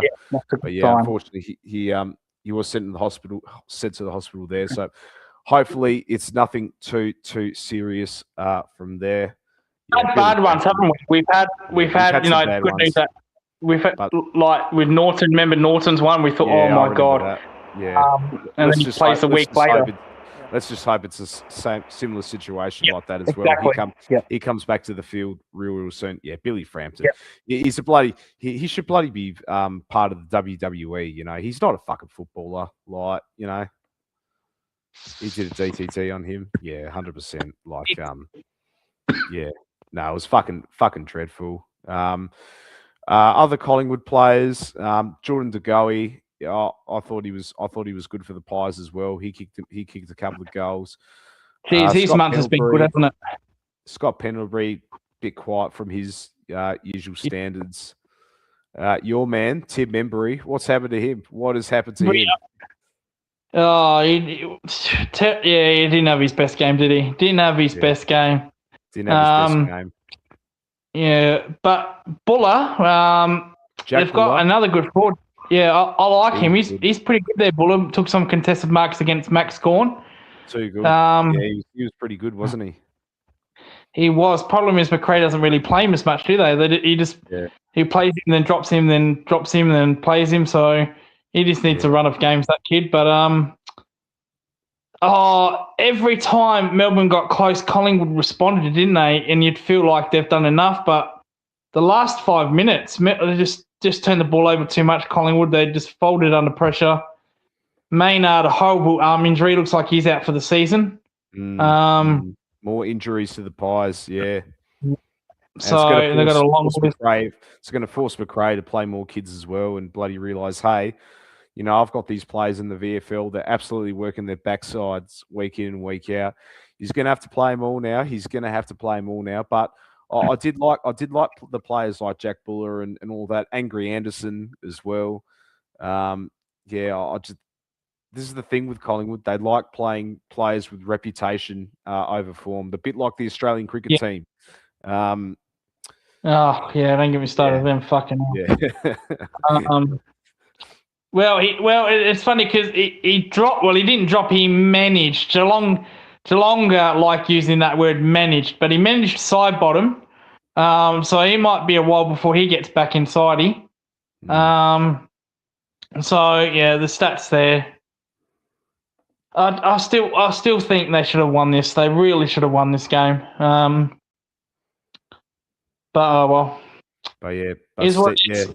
Is what it is. But I do feel like, you know, with the passing of Neil Danaher, that just gave more motivation for Melbourne to win that game. Given that was one of his old clubs as well, obviously who he coached, and you know, and Stephen King, what he's done to that club as well. The energetic football that they're playing at the moment, it was just too much for the Pies. They did hang in there, Collingwood, but I just Melbourne had that extra polish for this game as well. But yeah, definitely game of the round for me. Yes, I know it was the last game of the round, but yeah, in what has been, you know, a pretty special week for footy, this was definitely the cherry on the top. For this one, Dacos, you know, as good as game he had, you know, he turned the ball over a lot inside forward 50. Dacos. Yeah, I'm talking about Nick Dacos, by the way. Yeah. So he's a usual. While he had big numbers, you know, he missed a couple of targets down for Dacos, which really cost them. I think their problem is Collingwood. They've got players that they've got players from other clubs, and they have thought that they're going to be elite, and they're not being. I'm talking about your Schultz. I'm talking about your who's the McStay. Yeah. They brought those to the club thinking, look, these are Houston as well. Don't forget Houston. He was an All-Australian defender at Port Adelaide. He's barely that now. No, it's awful. So they've brought in these big names thinking they're going to be elite, and they're not. They're nowhere near it. That's their That's their biggest problem is recruiting. Yeah. They haven't turned out the players they've had to be. Now maybe that's game style. Maybe it's positioning. Not positioning because they're playing in the same positions, but coaching. It's just a weird one with them. So I think that's their biggest problem at the moment. They're just playing too many passengers or players that thought they're going to be good. Or not. Lipinski, he's another one. He was a Footscray reject. So it just their recruiting hasn't worked out. And not that long ago, Kiri, they just won the flag. Was it 3 years ago now? Yeah, 3 years ago? 3 years ago, and the only exception was probably Bobby Hill in this one, who won the Norm Smith, but he's not even in the team at the moment as well. So overall, yeah, you could be. It's just, yeah, the recruiting has been, and it's crazy to saying this because a couple of years ago, I admired Collingwood. I admired their recruiting and all of that because I thought Dan McStay was going to be that guy. Bobby Hill, I thought that as well. Like Bobby Hill, I thought he was going to be the, like after him winning the Norm Smith sort of medal, I thought, gee, could be one of the top 3 small forward, one of the recruits of the decade. Like, you had Tyson Stengel the year before with Geelong 2022. Now you got Bobby Hill in 2023. Those Aboriginal players, going new club and all of that. Yep. And now you got these two players that they just can't. They're not back in the team at the moment. We just hope. Incidentally, incidentally, when they do come back, they both come back, and when one goes out, they both go out. That's a bit interesting. It is a bit interesting, but we'll change the topic on it. But yeah, I just hope, for both their sake, hopefully they're doing okay, their well-being and all of that. Well, they're back at training, which is a start, so that's good. We know Tyson is back at training, which is a positive sign as well. Hopefully, we get to see some football, him playing in the hoops later in the season. Pies wanted to top up because Geelong weren't going down. They thought they could copy us, but if you look, the Cats have actually dipped into the draft quite heavily, not at the top of the draft. Yeah, that's right. We don't usually go for the top 10 picks, always in the second and third round.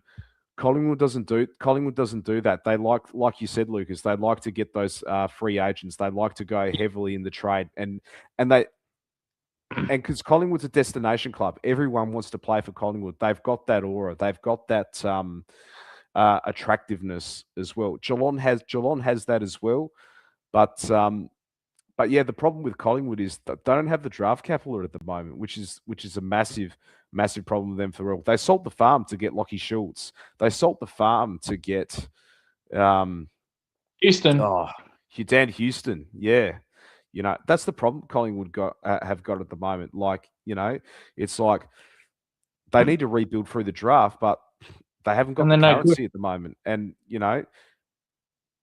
and maybe they might lose that destination club sort of status as well, given where the club is going at the moment. I do feel like the cliff is coming for the Pies, and when it comes, it's going to come really, really fast for this one. Yeah, they need a forward big time. Absolutely. I know there's one youngster in the VFL, South Australian, Charlie West.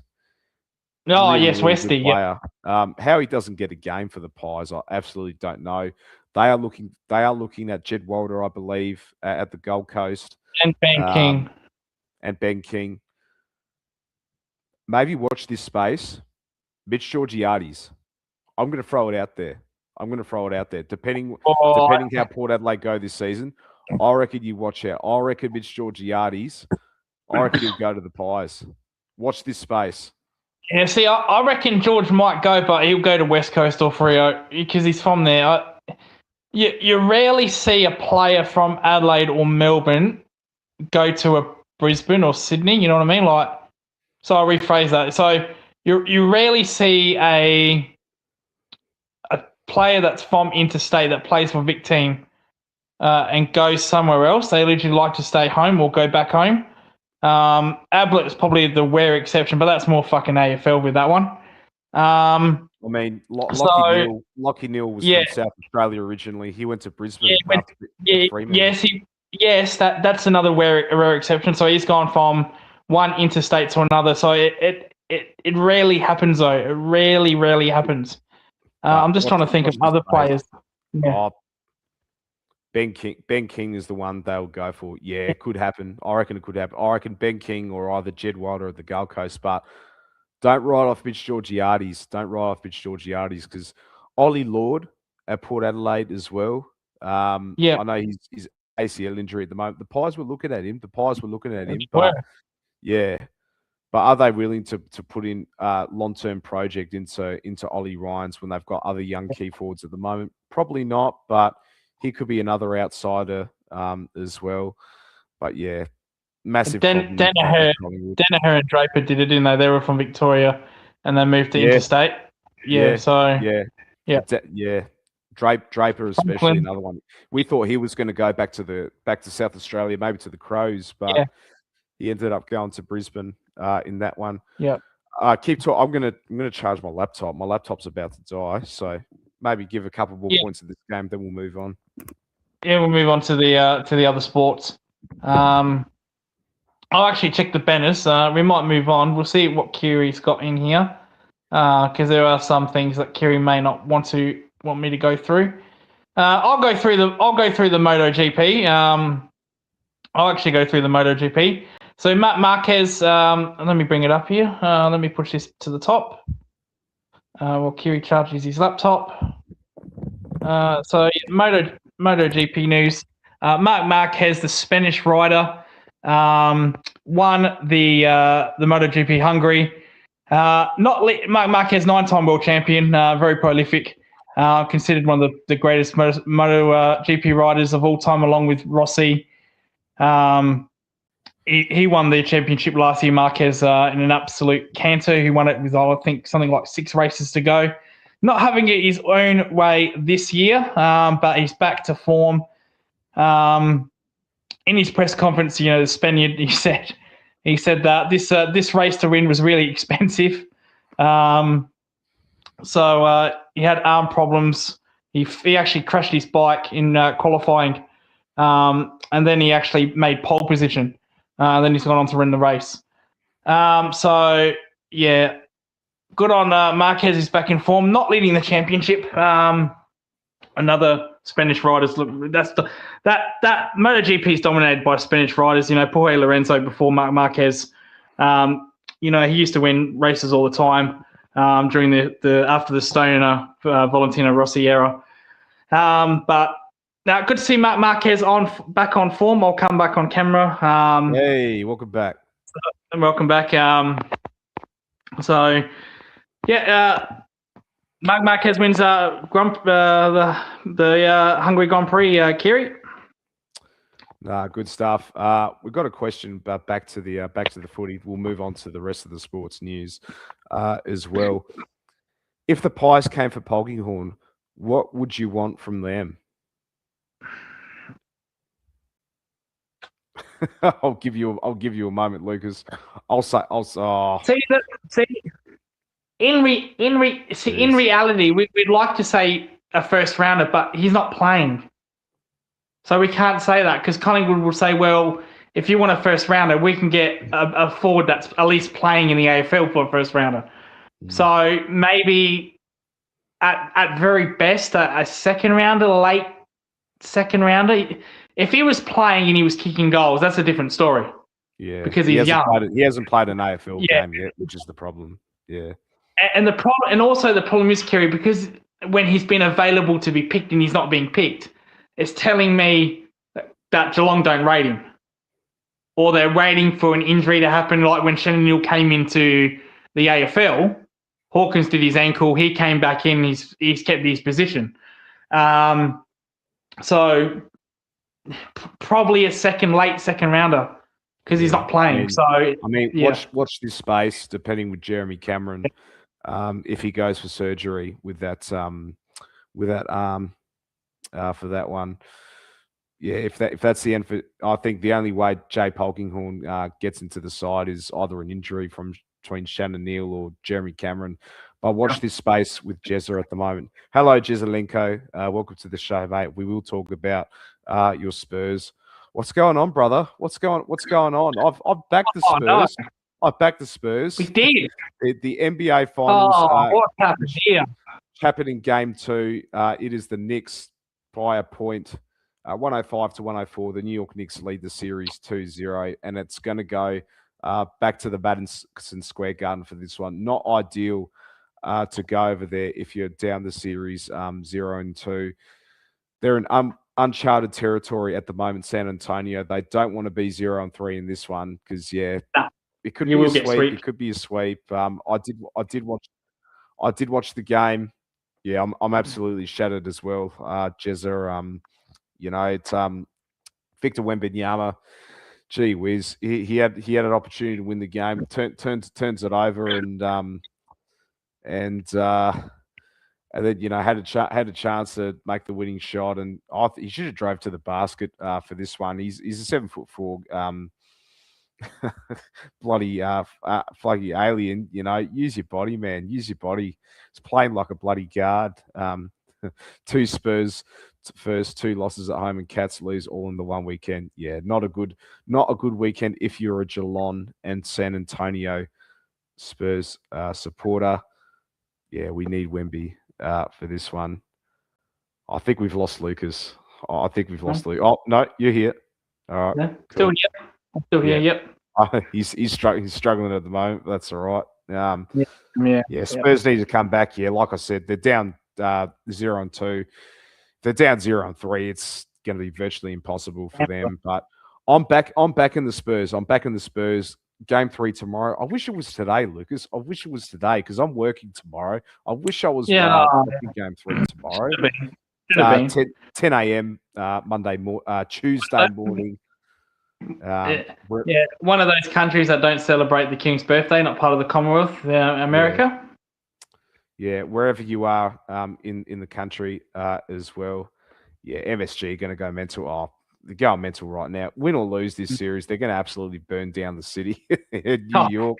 So we had 200 arrests in Paris. In New York, we might have 2,000 arrests. Yeah, at $10,000 US dollars, I think you're trying to say for the cheapest tickets. Yeah, it's bloody expensive to get a ticket there. Unbelievable. Where's the fucking cup final? The World Cup final's nowhere near that. No way. Dude, this is just for a basketball game. I can understand being. It's not even bloody. That's not even my AFL Grand Final ticket. Bloody. Not even to get our own box. Yeah. Not even. Corporate box. If you paid that there, can Towns shut them down at the Garden? If so, that's the series. Yeah, that's the other thing as well. They got to find a way to shut down Cat in that one, and Jalen Brunson, who's been tearing it up as well. They've got to find a way to take him out of the game. He's a late bloomer, Cat. It's been a very long time. Like he had very good upside. It's taken a long time to find his true potential, Cat. So we know what he was capable of. But years gone by, different teams, we thought, he's not the person we thought he was. But he's done well at the Knicks. He's done well, and he's done a good job on Remby so far, which is surprising. So I didn't expect that from the Cat man. Yeah. Like, he was a superstar in Minnesota, dropped off a bit. But, he's looking absolutely rejuvenated at the Knicks at the moment. Yeah, he's the type that's not always motivated. Yeah, 100%, especially in playoffs in the past when he was playing at the Timberwolves. Just didn't have that, killer instinct. Yeah, just different when he's at the Spurs. Maybe because I think he doesn't have the pressure of being that number one guy compared to what he was in Minnesota. Obviously, Jalen Brunson is the number one. He's starting playing defense now at a high level. No, I do agree with that. Yeah, but he's playing to his capabilities as well. OG Anunoby, he's an underrated player at the Knicks too. And this is the other thing with New York. Their starting five have been built through trades and free agency as well, and not through the draft. So. Jalen Brunson, he was at the Dallas Mavericks with Luka Doncic. That's crazy. The Dallas Mavericks, they had Luka Doncic and Jalen Brunson in the same team. Can you absolutely believe that? 2 ball dominant guards, but I don't hate the Knicks, just their fans. Or I'll tell you what, I absolutely can't stand both the franchise and the fans itself, being a Chicago Bulls fan. So Spike Lee. Michael Jordan has owned them in the 90s, so. But should the Knicks win, it'll be their first championship since 1973. So when the Garden was in 53, 53 years when the garden was eaten. So we might know the result by the next Monday FUNDAY show, Lucas. So Yes. yeah, which is Jezza will be happy if we're here next week and the series is still going. Jezza's going to be happy. Yeah, 53 years. Yeah, that's what I said. Spike Lee, he deserves one. Yeah, I think he does. I think he does. Yeah. Yeah, it'll be good for the NBA. I mean, look, it's great not seeing the Oklahoma City Thunder in there at the moment. They were absolutely killing basketball. It's good to have two proper basketball teams going at it for this one. So, but yeah, we may know the result by the next Monday FUNDAY show. Who knows? Or the series could be pushed to a Game 6 or a Game 7 as well. We will find out. But Game 3 is tomorrow at 10 a.m. So, and it's on KO on Disney Plus as well. We will see for this one. Moving on, one of my favourite tournaments, the FIFA World Cup, that is starting this Friday for this one. Mexico and South Africa to start off with this one for the group stage.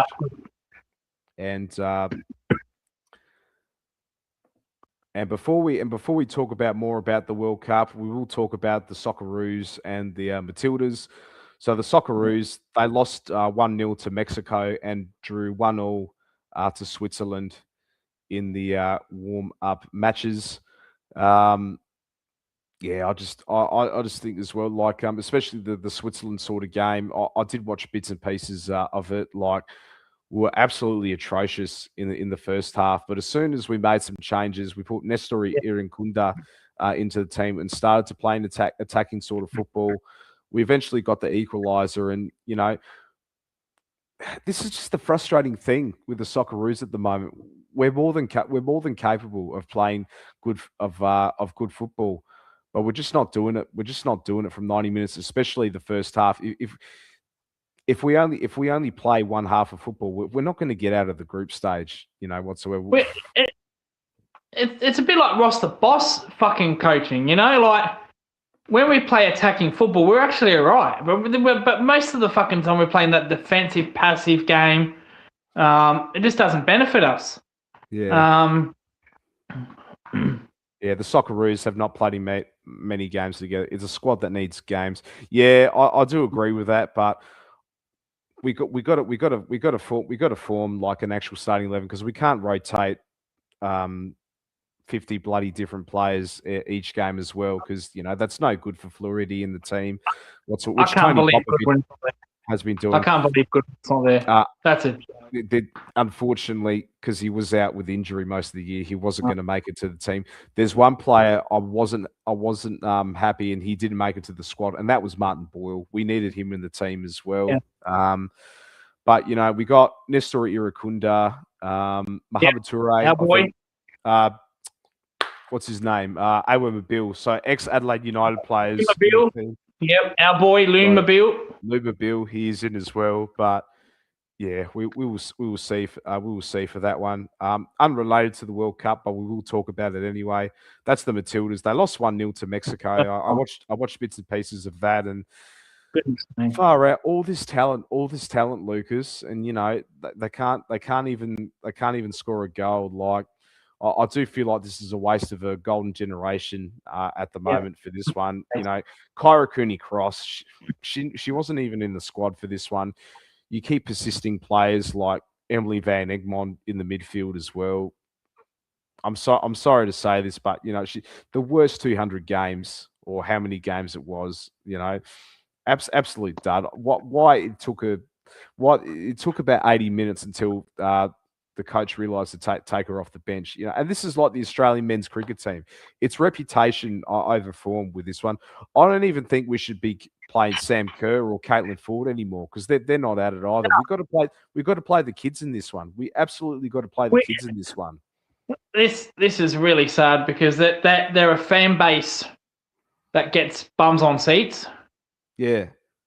But they've that World Cup in Australia where they played England in the semis, like they should be building on that.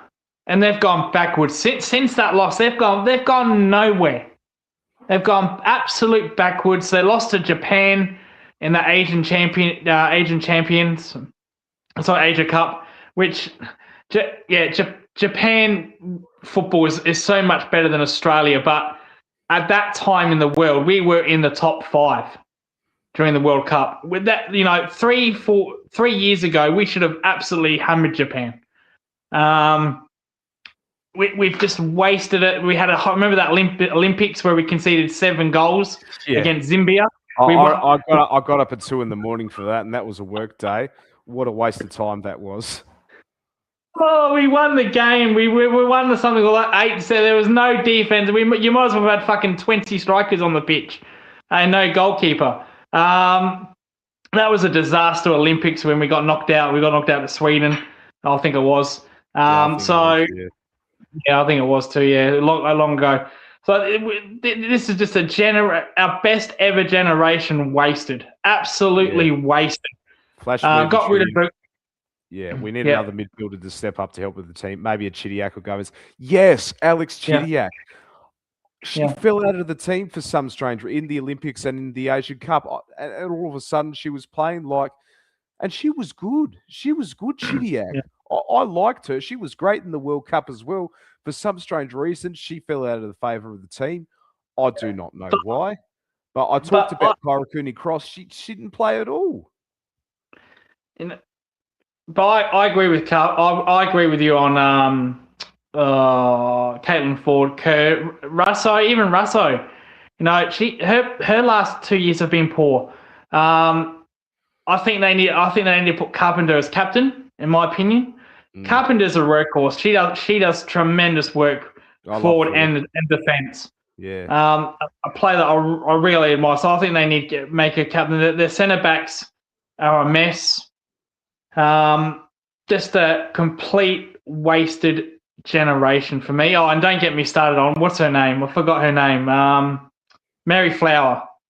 Hold on. Now listen. She's coming off with an ACL injury. Come on, Lucas. Oh, she's in the gun. I'm telling you. I'm telling you. No. Mary Fowler. She's in the team. She's locked in. I'll have Mary Fowler in the number 9 position. All right. Yeah. Oh, okay. All right. Okay, I'll give you that. All right. What were you going to say? What were you going to say, Lucas? I'll let you have your say. Well, I was going to say she's overrated. Not worth. Not. That's too much. She's only known for dating Nathan Cleary. Oh my God! So she's a weird big. Yeah, well. To be fair, Mars. Kiri's probably right. To be fair, he's probably right. Yeah, coming off an ACL. You've gone mad, mate. You've gone mad. She's a weak big kid, 100%. Nah. No. Oh, it's probably a bit probably right, Mars. To be fair, I think she's got plenty. I think she's got plenty of credit in the bank. What she has done in her short career at the Matildas, and coming off of an ACL injury, she'll be fine. I'll get big Ivan on you. Well, speaking of Ivan Cleary, we are going to talk about a bit of rugby league later as well. So, but the Matildas lose to Mexico on that one. Fun fact: my uncle, he actually made the trip to Newcastle for this game as well. Gee, what a waste of money! What a waste of money! But we talked about the Socceroos. See here, this is their group stage. They got the United States, Paraguay, and Turkey as well. I think we'll draw Turkey. If we decide to play an attacking sort of football, I definitely think we can beat the US. Paraguay, I don't think we stand a chance at all. We're terrible against the South American teams.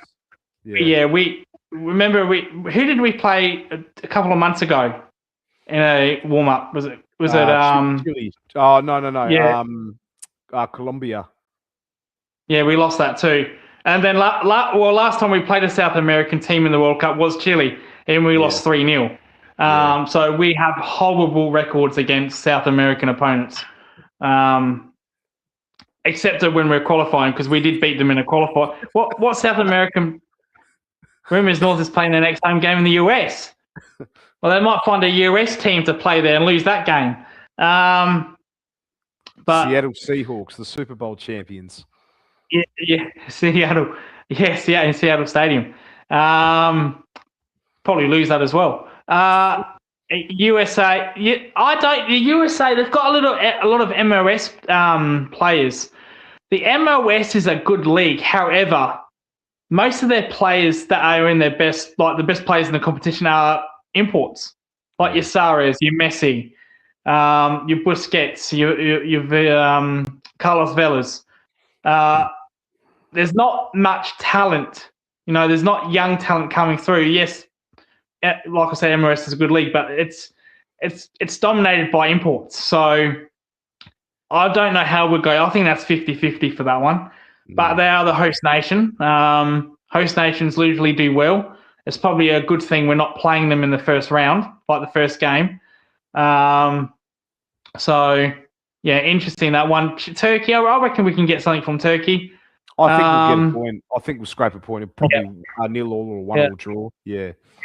Paraguay, forget it. But we need to qualify for the next stage. We need at least 4 points, I think.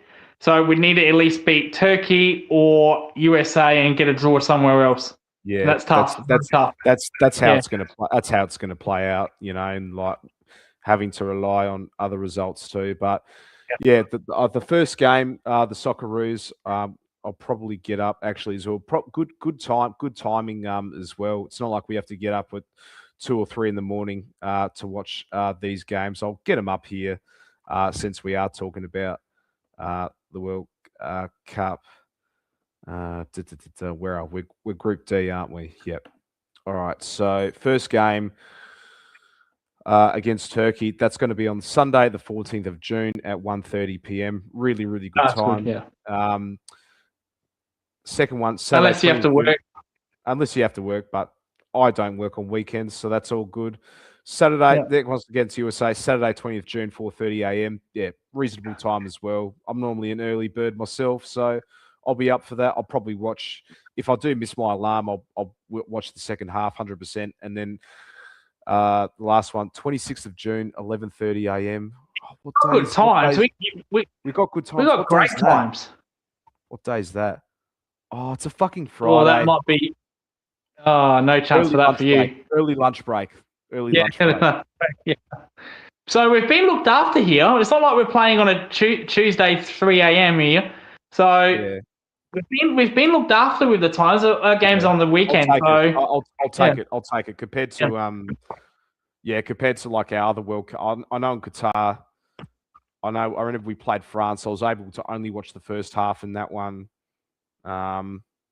But it was all shit times afterwards, 2 or 3 in the morning. And then the one against Argentina, that was like 6 in the morning on a Saturday. I was able to watch that as well. Yeah. Would you start Lecky against Turkey or USA? Oh, that's a good question. I'll probably say Turkey, to be honest. I'll probably say Turkey. I reckon probably because of with Sir 98's comment, given the players that they've got in their side as well. I just want us to score a few goals. Not expecting that much, to be honest. Yeah, so am I. I just play an attacking style sort of football. Yeah, I think the pass mark for me is just to get out of the group stage. Another round of 16 finish. And if we do get out there, we'll probably draw a big European or South America club, maybe an Argentina or a France again. So, but yeah, if you look at the schedule, we could be done in less than 2 weeks. Yeah, that could happen as well. I just don't know about the Socceroos. Like, you don't want that. Yeah, but but with that all being said, Lucas, I want to know your World Cup tip. Who are you going to pick to win the World Cup for this one? Yeah, I like Portugal's team. I think they've got some really young players, and the Vitinho and Neves, started for PSG in that final. Even though Neves turned into a bit like Max Holmes with his kicking. But they've got Silva. Ronaldo's going to be there. They've got a good goalkeeper. I think they're a dark horse. They can do a lot of damage. Spain will be up there. Spain always there. Argentina are there because of Messi and their flamboyance. I think there's only 3 teams that can win it. Yeah. I think there's only 3 teams. I think if you said to me, pick your 2 favourites and your dark horse, my dark horse would be Portugal, and my 2 winners would be France and Spain. I don't think the others can win it. Yeah, for me. I know people, and maybe it might be Ronaldo's turn for this one. Messi done it last time. Maybe it's Ronaldo's turn. I'll tell you who's a dark horse, Lucas. I'll tell you who's a dark horse. I'm picking Germany for this one. I'm picking Germany. My man Florian Wirtz, he's going to lead Germany to glory in this one. Like, I reckon he's going to do it. I reckon he's going to do it. Like, it's probably going to age badly, Lucas. But I'm picking Germany for this one. I reckon they're going to shock a few teams. Yeah. People, let's not forget They've about got the firepower. I'm not sure about their defense. They've got the goalkeeper. Neuer's always going to be there, but I'm not sure about their defense. I'm really not sure. Oh, it's just something about this Germany team at the moment. But that is it for the FIFA World Cup. And we'll talk a bit more as the tournament goes on. As I said, the first game Friday morning, Mexico, one of the hosts, they are playing South Africa in this one. So, and I'll be catching as many games as possible too. We're going to move on to some rugby league and a bit of cricket as well. Then we'll do your quiz. In the NRL, first time we're talking about rugby league actually. So, Sea Eagles 28-14 winners over the Rabbitohs. The Storm just got the job done over the Knights, 32. Coming back though, they're coming back. They're coming back. We thought they were gone. The Melbourne Storm, but they're having a resurgent month so far. The Roosters 26 zip over the Canberra Raiders. Gee whiz, what has happened to the Canberra Raiders? They were top of the ladder last year and haven't absolutely stunk up the gaffer. The Roosters, they're having they just don't seem to go away, Lucas. They're the Geelong of the NRL, of the NRL, aren't they? Like they're always around the mark. Well, Roosters, they were like the Adelaide Crows last year of the AFL. They ran out in straight sets, the Raiders. So yeah, disappointing. Is the West Tigers score a typo? Ooh, that surprised me. That really, because Benji Marshall's done a terrific job turning that team around. I saw what you did there, Flash Movie Trivia, because the West Tigers, gee whiz, 68-0. The Penrith Panthers winning over there as well. That certainly wasn't. I got your joke. I was a bit slow on that, but yeah, no, that was a real score. Cowboys lost to the Dolphins 40-40. The Broncos lost the Queensland Derby 23-28 to the Titans for that one too. The rest of the results, the Sharks 34-12 over the Dragons, and my Bulldogs over the Parramatta Eels 14-12. Looked like an absolute ball fest, that game. I flicked that over half time over the footy today. And 0-0. Oh, it was 0-0 one point, and Parramatta got the try right at halftime. I thought, this game looks done from here. But they came back and just held on, the Bulldogs. So yeah, we will see. I don't think the Bulldogs will make the finals this year. I do think there are issues left, right, and centre at the club, but we will see. Who's the bigger club right now, the Gold Coast Suns or the Titans? I'm probably going to have to say the Gold Coast Suns. I don't think the Titans have ever made the finals in the history of that franchise. Correct me if I'm wrong. They won in 2005. Have they? Yep. They won when Benji Marshall was playing. That was the West Tigers, wasn't it? Yeah. West Tigers won, yeah. No, he meant the Titans. Oh, the Titans. No, the Gold Coast. No, You meant the Gold Coast Titans, not the West I thought Tigers. you meant the West Tigers, yeah, because No, I'm still stuck with the Taekwondo. No, the Gold Coast, no, they're a basket case. They used to have an owner that used to be a bit egotistic, and the NRL stripped him, I think. Yeah. And yeah, they've done nothing in their years, nothing, not a damn thing. Yeah. Well, they've been around longer than the Gold Coast Suns. So to answer that question, yeah, that's the thing. It's the Titans. That's the thing. Yeah, the Titans definitely. Lucas, I know you haven't got your camera on, but how about a bit of a cricket plug, mate? Yeah, we'll get the cricket going on. We'll just go through. We're not going to go into individual scores. We'll just go through this.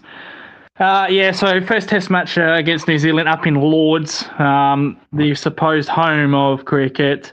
3-day test. The pitch got absolutely blasted for being too inconsistent.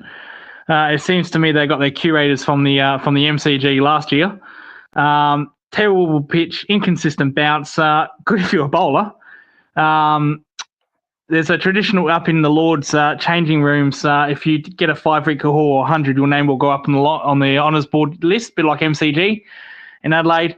4 bowlers got their names on that list. Ollie Robinson's back after 3 years out. He took a 5-wicket haul. Gus Atkinson from England took another 5-wicket haul in the second innings. Jamie Smith, New Zealand bowler, took a 5-wicket haul, so they can enjoy their names on that leaderboard. Yeah, low-scoring game, 3-day test. England never really threatened by this match. They batted first. Took advantage of the toss. New Zealand just didn't have the batsmen to go with England. If you're going to beat England in England, you've got to make a good score. They didn't do that. So they won the first test quite easily, to be fair.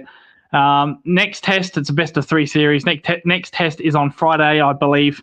We'll see how New Zealand go. But that's England's story. They always do this. They always beat up. Not that New Zealand's a minnow nation by any means. They did win the World Test Championship 4 years ago against India. They always beat these nations at home. When they play India or when they play Australia, they have the same story. So Brendan McCullum, still their coach. I thought he would get sacked. Stokes still there. I thought he'd get the sack. No Zach Crawley, though, so that's came true. He got the sack. He was terrible in the Ashes, wasn't he? Ollie Pope got the sack, so he wasn't there. So they've got some new combinations. But bowling-friendly test, which probably doesn't help the game out, but it favours England more than New Zealand. And they got the job done, Kiri. So we'll move on to the second test, which starts Friday. Yeah. Thank you for that, Lucas. One more for you, the French Open, because big news with that one as well. Very big news. We actually talked about this with Scotty last week. Sasha Zarev won the men's French Open, his first ever major title. He's been in about 6 finals, but keeps on bumping into Sinner and Djokovic. This time, didn't have those to worry about. Won that final in 5 sets, by the way. 5 sets. 1-6-1 in the end, so it was comfortable in at the end. And in the women's one, where am I here?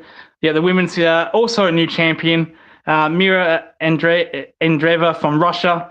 A lot of controversy with the Russian athletes this tournament. It seems to be a bigger story as it goes on, mainly with the Ukraine and Russian athletes refusing to shake hands, refusing to acknowledge. But nonetheless, Mira won the women's French Open. She won that in straight sets against her Polish counterpart, who was pretty much a dark horse. No one really expected her to make that final. She came from nowhere. But that's tennis. It's a funny game. Tennis is a sport where anything really is open. Anybody could win. Not to downgrade it, but I remember when Serena Williams was in it, Kiri, and she just used to win everything. Forget about it. Same with Federer, Nadal, and Djokovic. It's always those 4. No, congratulations to those 2, Mira Andreev and Alexander Zverev, for winning the men's and women's French Open, first titles for each player. Mira's only 19 years of age, by the way. So that's a fantastic achievement for the young woman there. Yeah, thank you for that, Lucas. And as always, that is the end for the sports news, which we talk about what's happening each week. The final segment of the show, the weekly sports quiz. Let's cue the music.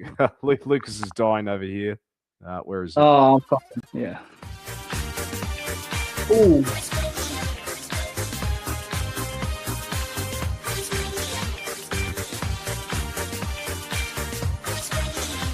Alrighty. Go to Channel 9. Flick onto Channel 9. Nah, just kidding. Flick onto the Geelong Zone for this one as well. So, yeah, like we said at the beginning of the show, we couldn't find the quiz from The Guardian, but now it's finally here. Don't know why, but better late than never, I guess. So if you haven't seen this before, we're just gonna go through the question. We'll put our answers in, and yeah, whoever has the most answers is the winner for this one. Let's not beat around the bush. Let's get into it. First question: the World Cup begins on Tuesday. On Thursday, where is it? A, Mexico City; B, Vancouver; C, Toronto; or D, New Jersey? Well, since Mexico is hosting it, it's pretty obvious, isn't it? It would be in Mexico, and Mexico has the first game. So mine is Mexico City. Yep, I'm going to be the same as well. Yep, Mexico City. They're playing South Africa in the opening match, which we discussed as well. And a rerun of the first game in the 2010 World Cup in Johannesburg, which finished 1-1. Interesting stat as well. Oh, yes. We forgot to mention this, Lucas. The Melbourne Stars and the Melbourne Renegades, they have folded and they're going to merge as one club in the Big Bash League. Lucas, I know you're not fond with the T20, but yeah, did you want your 2 cents in this one? Yeah, so what's going to happen here is they're going to have a new team. They've folded the Renegades and the Stars. So their history is going to be combined into this new team. So when the new team, we're not sure what the name of the new team is, but we do know they're going to be wearing navy blue. They're going to be the Bush Rangers. Yeah, the Bush Ranger. The Bush. That would be probably beneficial if they called them the Melbourne Bush Rangers, like the Victorian Bush Rangers, for the Shield team. They're going to wear a navy blue jumper, and all the history that Renegades and Stars have got. The Melbourne, they're going to merge. So whatever they're called, the Melbourne Machetes or Melbourne Bush Rangers, they will start on one championship because the Renegades won the championship a few years ago. So the Bush Rangers will absorb that. They'll be known as a one-time champion. I'm not sure how you're going to go with franchise and getting kids back into the sport, because there's a lot of kids that that the Melbourne Stars is a bit like the Collingwood. It's a very popular fan base. That's a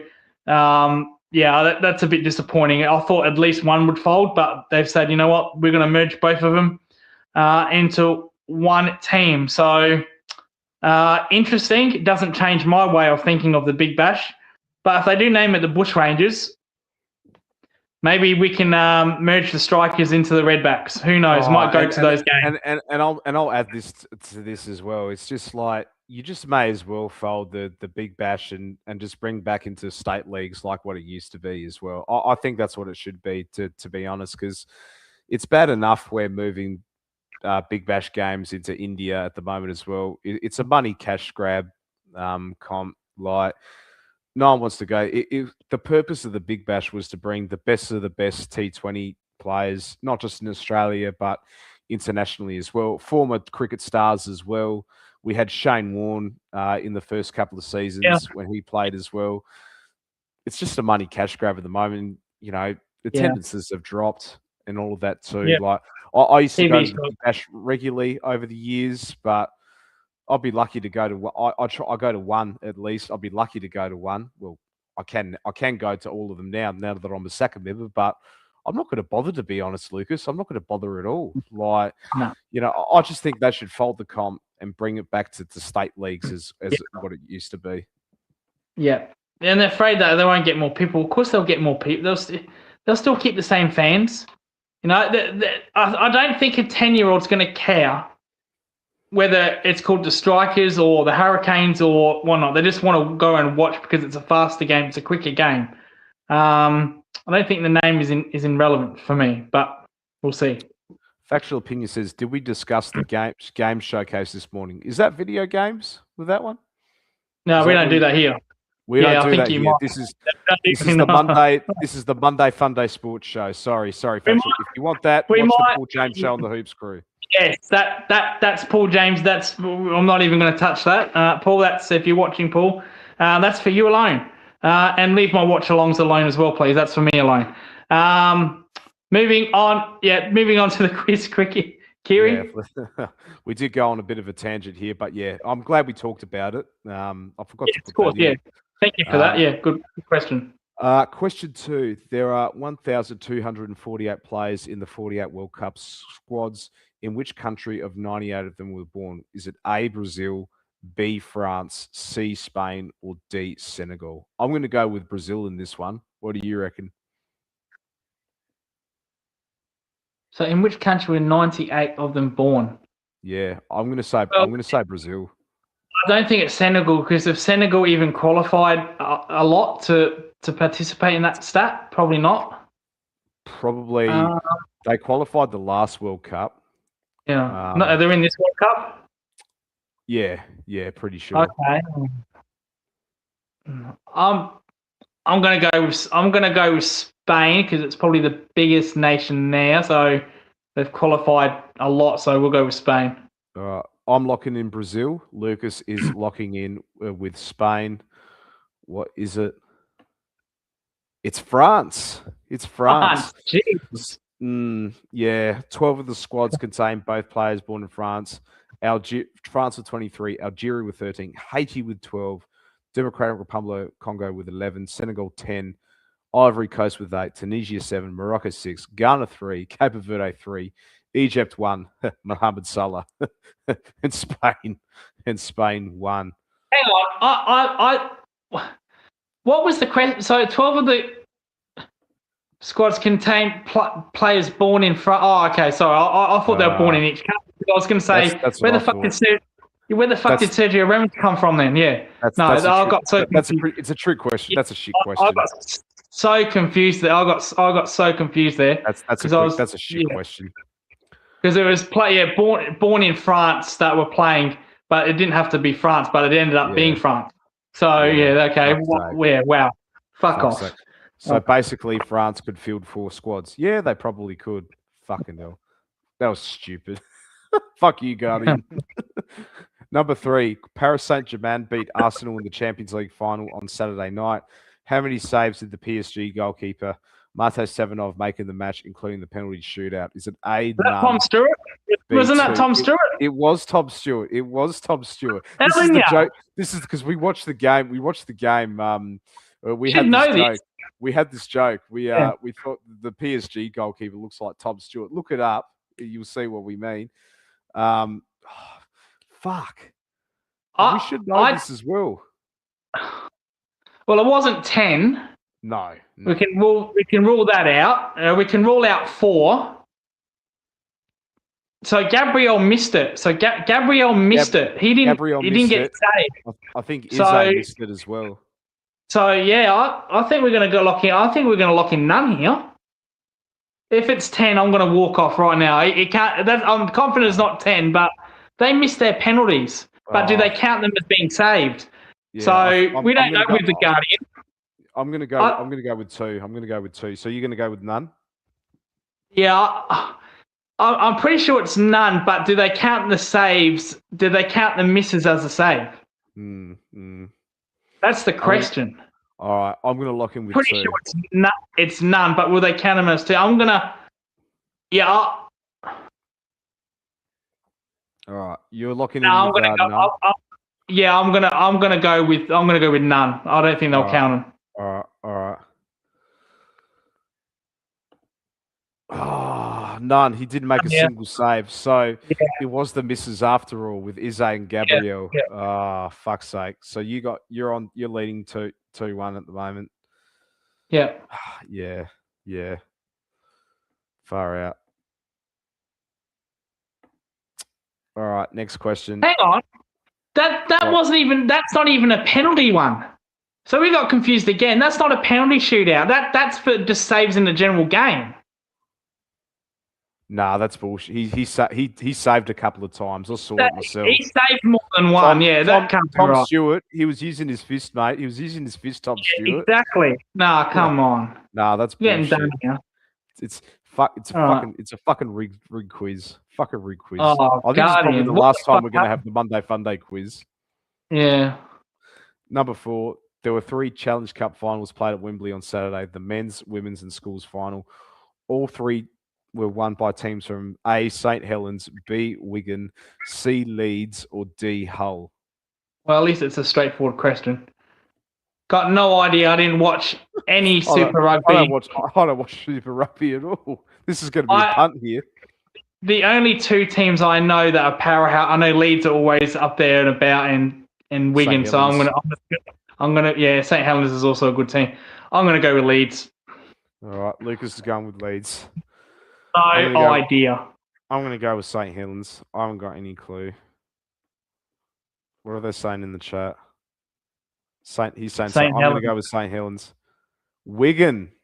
The other team. Warriors. The other good team. Yeah, fair enough. We don't know Super Rugby at all, so fair enough. At least that was a question we understood. Yeah. More of those, please. Staying on the subject of teams winning 3 finals, Manchester City won the Men's FA Cup, Women's FA Cup, and the FA Youth Cup this season. Which other club has won all 3 cups in the same year? Is it A, Chelsea, B, Liverpool, C, Arsenal, or D, West Ham? I'm not going to say Liverpool because our women's team are crap. So they had to win the FA Cup, Women's FA Cup, and Youth Cup in the same season. All the same season. It's going to be between Chelsea or Arsenal for this one. Yeah, I thought that because West Ham. When's the last time they won an FA Cup? Well, I know last time they made the final was in 2006, which they lost. Yeah, and it's not that. Yeah. So it's not that. It's either between Chelsea or Arsenal for this one. Yeah, I'm going to go Arsenal because they won a few FA Cups. Yeah. Yeah, I'm going to lock in with Arsenal, and they got a really strong women's team as well. So Chelsea. What? Oh. That's a question for Bo. Bo would have known that. 2017-18. 10 years ago. God! They've gone back that far. So it could have been they've gone back 10 years for that. Fucking Flash Movie Trivia says Chelsea's. You should have gave Bo a ring. He would have known. Phone a friend. I bet he flown in and flown out for that one as well. Probably would have. Oh, shit. Fuck's sake. Well, yeah. It was going to be either between Arsenal or Chelsea anyway, but yeah, they do have a strong team. Yeah. They do have a strong team as well in the women's Chelsea too. Yeah. Serena Williams is making a comeback to the tennis at the age of 44. When did she last win the last of her 23 Grand Slam singles titles? I can't speak today. Is it A, 2014, B, 2017, C, 2020, or D, 2023? Certainly not going to be 2023. And it's not going to be 2014. No. She win one during COVID. Did she play in COVID at all? She did. She was pregnant around that time. So maybe she didn't. Maybe she was pregnant and then she started. She didn't win anything after she was pregnant, so it might be 2017. I'm going to say 2017 as well. Yeah, we're locking that. Let's lock that in. Yep. Yeah. She has won at least one Grand Slam title. Not bad. And Flash Movie Trivia also said she won the Australian Open in 2017. Australian, yep. Yeah. No, good shout. Good shout there. Okay, that's a good one. So we get a point each for this one. Yep. But you're still ahead. So Lucas 3, Kiri 2.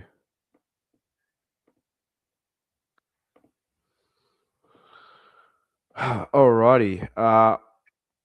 Question number 7. Where are Item, Action, Christmas Day, and Poker competing this weekend? Is it A, Las Vegas, B, Machu Picchu, C, Cheltenham, or D, Epsom?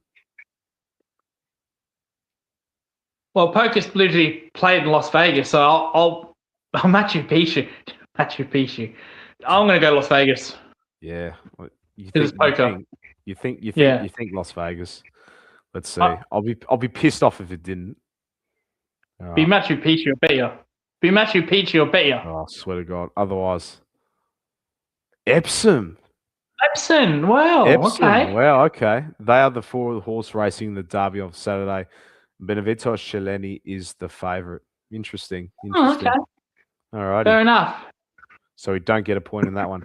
Oh, I think you know this one. I can't pronounce this, so forgive me. Yeah, she just won it, but I don't know her rank. You don't know her rank. All right. I thought you know this. So What do you reckon? she didn't come through qualifying, so you can rule out the bottom 2. I'm gonna lock in A for me, 56. I don't think she was as high as what people like in previous years, but she was still a huge outsider. I'm gonna go 56. Oh, probably going to be the same as you, truth be told. Yeah. I have no idea. I'm coming as blind as a bat in this one. Yeah. Number 114. 114. Wow. Oh, wow. Qualifying. Yeah. I didn't know she was a qualifier. Okay. Yeah. Flash Movie Trivia says Madra is ranked like 21 or something as well. So, yeah, interesting. Okay. Moving on. Oh, fuck me. This is a cricket one. Vijay Suravanshi won the Player of the Tournament award in the IPL and was given a car. Why is that not the best prize for him? Is it A, he is a sworn environmentalist who refuses to drive? Is it B, he was given a Tata Sierra but is sponsored by BMW, so had to give it back? Is it C, he's just 15 years old, so he cannot drive it? Or is it D, police banned him from driving in case he distracts others on the road?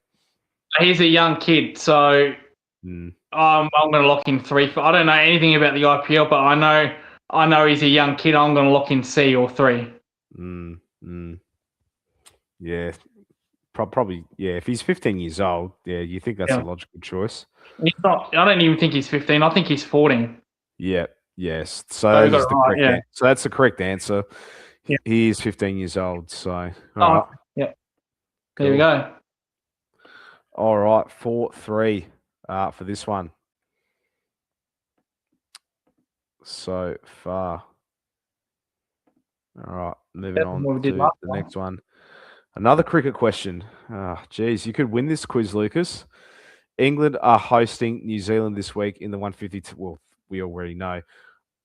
Played at Lords. Where did the ground get this name? What do you reckon? Oh, okay. No, I'm not sure with names of cricket. That's pretty miscellaneous compared to stats or who took what kind of wickets. I think I'm gonna go 4. I'm gonna go B. Maybe it's named after Thomas Lord. Yeah, I think you think. Yeah, you think so because you got at the Adelaide Oval, you got the Sir Donald Bradman Pavilion and. You got the chapel stands and all of that. You think it'd have to be named after by someone significant to contribute to cricket. Yeah, I'm probably going to go with D as well, Lucas. Let's see. Yes, it is. The first test at Lords was in 1884 when England beat Australia, and it was named after Thomas Lord as well. So yeah, cool. And yeah, Flash Movie Trivia says Thomas Lord. So yeah, pretty easy quiz so far.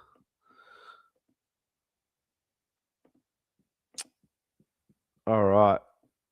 Which sporting event is visiting Raleigh and Paradise this week? Is it A, the NBA Finals, B, the Giro d'Italia, C, the Stanley Cup final, or D, T20 Blast? Certainly not the NBA finals. You could bloody read that out. And I don't know any T20 Blast. T20 Blast. It's not that. Yeah. Italy. It's mate. It's not. I don't. None of the Stanley Cup final. None of those teams. I'm gonna go B. The D'Italia in Italy. Oh, I've lost. Oh, fucking hell. Kiwi, wrap it up. I'm probably going to take. Oh, I think we lost Lucas. Lucas, are you there?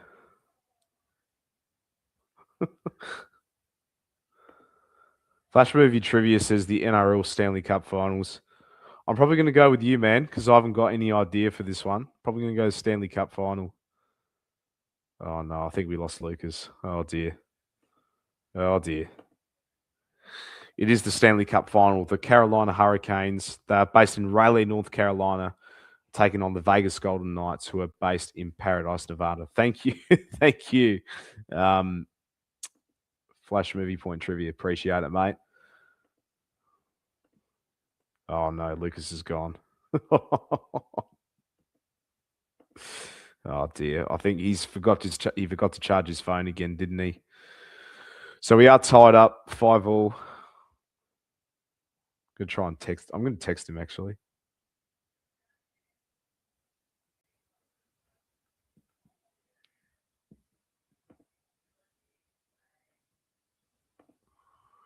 Yeah. Yeah. Stay. Just bear with us, guys. Just a bit of technical difficulties, but yeah, stay tuned.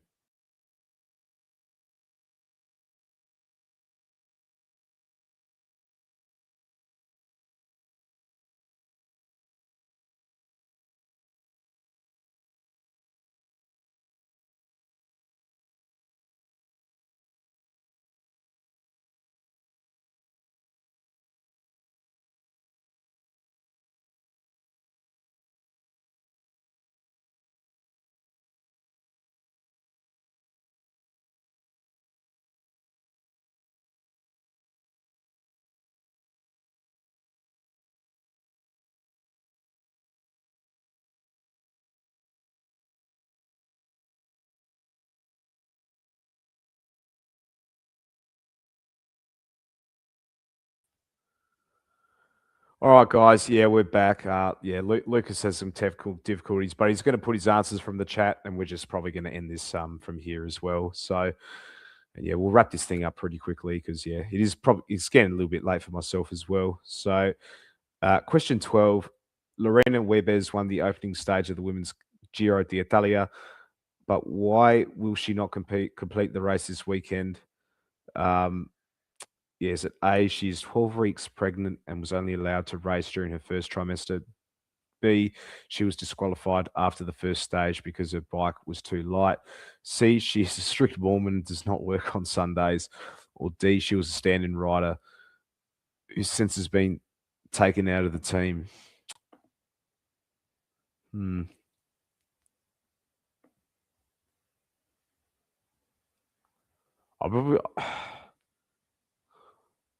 I'm probably going to go C, I reckon. Probably going to go C. So, Lucas, have you got your answer, mate?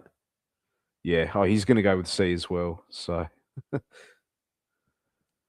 the answer was B. She was disqualified because the bike weighed 6.78 kilos, just 20 grams shy of the lower limit of 6.8. Yeah, that is pretty harsh. That is pretty harsh. We got Lucas back. Hey, mate, just keep going through them. Yeah, good. Yeah. Yeah, battery. Yeah, just keep going through the questions. We are pressed for time as well, and I'm starting to get my throat starting to. So yeah, just go through these, Kiri. All right, question 13. Which team is trying to win the NBA Finals? Pretty obvious. New York. Yeah, locking that one for me. Yep. New York Knicks for that one too. No need to even read out the answer. Just go 14. Yeah. Yep. 6-6 for that one. Okay, Taylor Chon scored for Curaçao in their 4-1 friendly defeat to Scotland. Why is he unique among Dick Advocate's squad? I guess because he was born in Curacao. Yeah, Oh, yeah. Yeah. D What for about you? me. D? Yeah, D for me. Yeah. We get it anyway. Ah. Oh, jeez. This hasn't gone well. You got to charge your phone, mate. You got to charge your phone. You need a Signet Boost power bank, mate. You need a Signet Boost power bank. Yeah, I need your power bank. Yep. Yeah. Question 15. Last question. Yeah, I think there's two more. Which country shocked Canada to win their first medal at the Men's Ice Hockey World Championship last week? I would Norway. Yeah, I'm going to go Norway as well. That would make more sense. Yep, it was Norway after all. Gee whiz. Eight. We only got 4 last week. Fucking 4. Now we're getting 8. 4. So this is our best run at the moment. I think we're on a winning streak, like a 4 winning streak. Last question. This could be the winner here. Wales are playing Montenegro in the Women's World Cup qualifier on Friday. Their travel to Podgorica was hit by travel delays. Where did manager Ryan Wilkinson have to spend the night? Okay. Now, because it's a draw, what we're going to do, we can't name the same answers. All right. So there's a guarantee. So there is a. So I hope there's a winner. We can't say the same answers. All right. Well, I'm going to say. Go, yeah. Well, you won last week, so you get to go first. I'm going to say. I'm going to say the British Embassy. I know this one, and I'm going to lock in C. All right.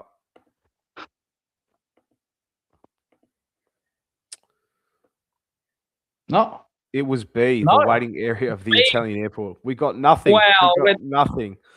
It's going to be a draw. It's unbelievable. It was a fucking draw last week.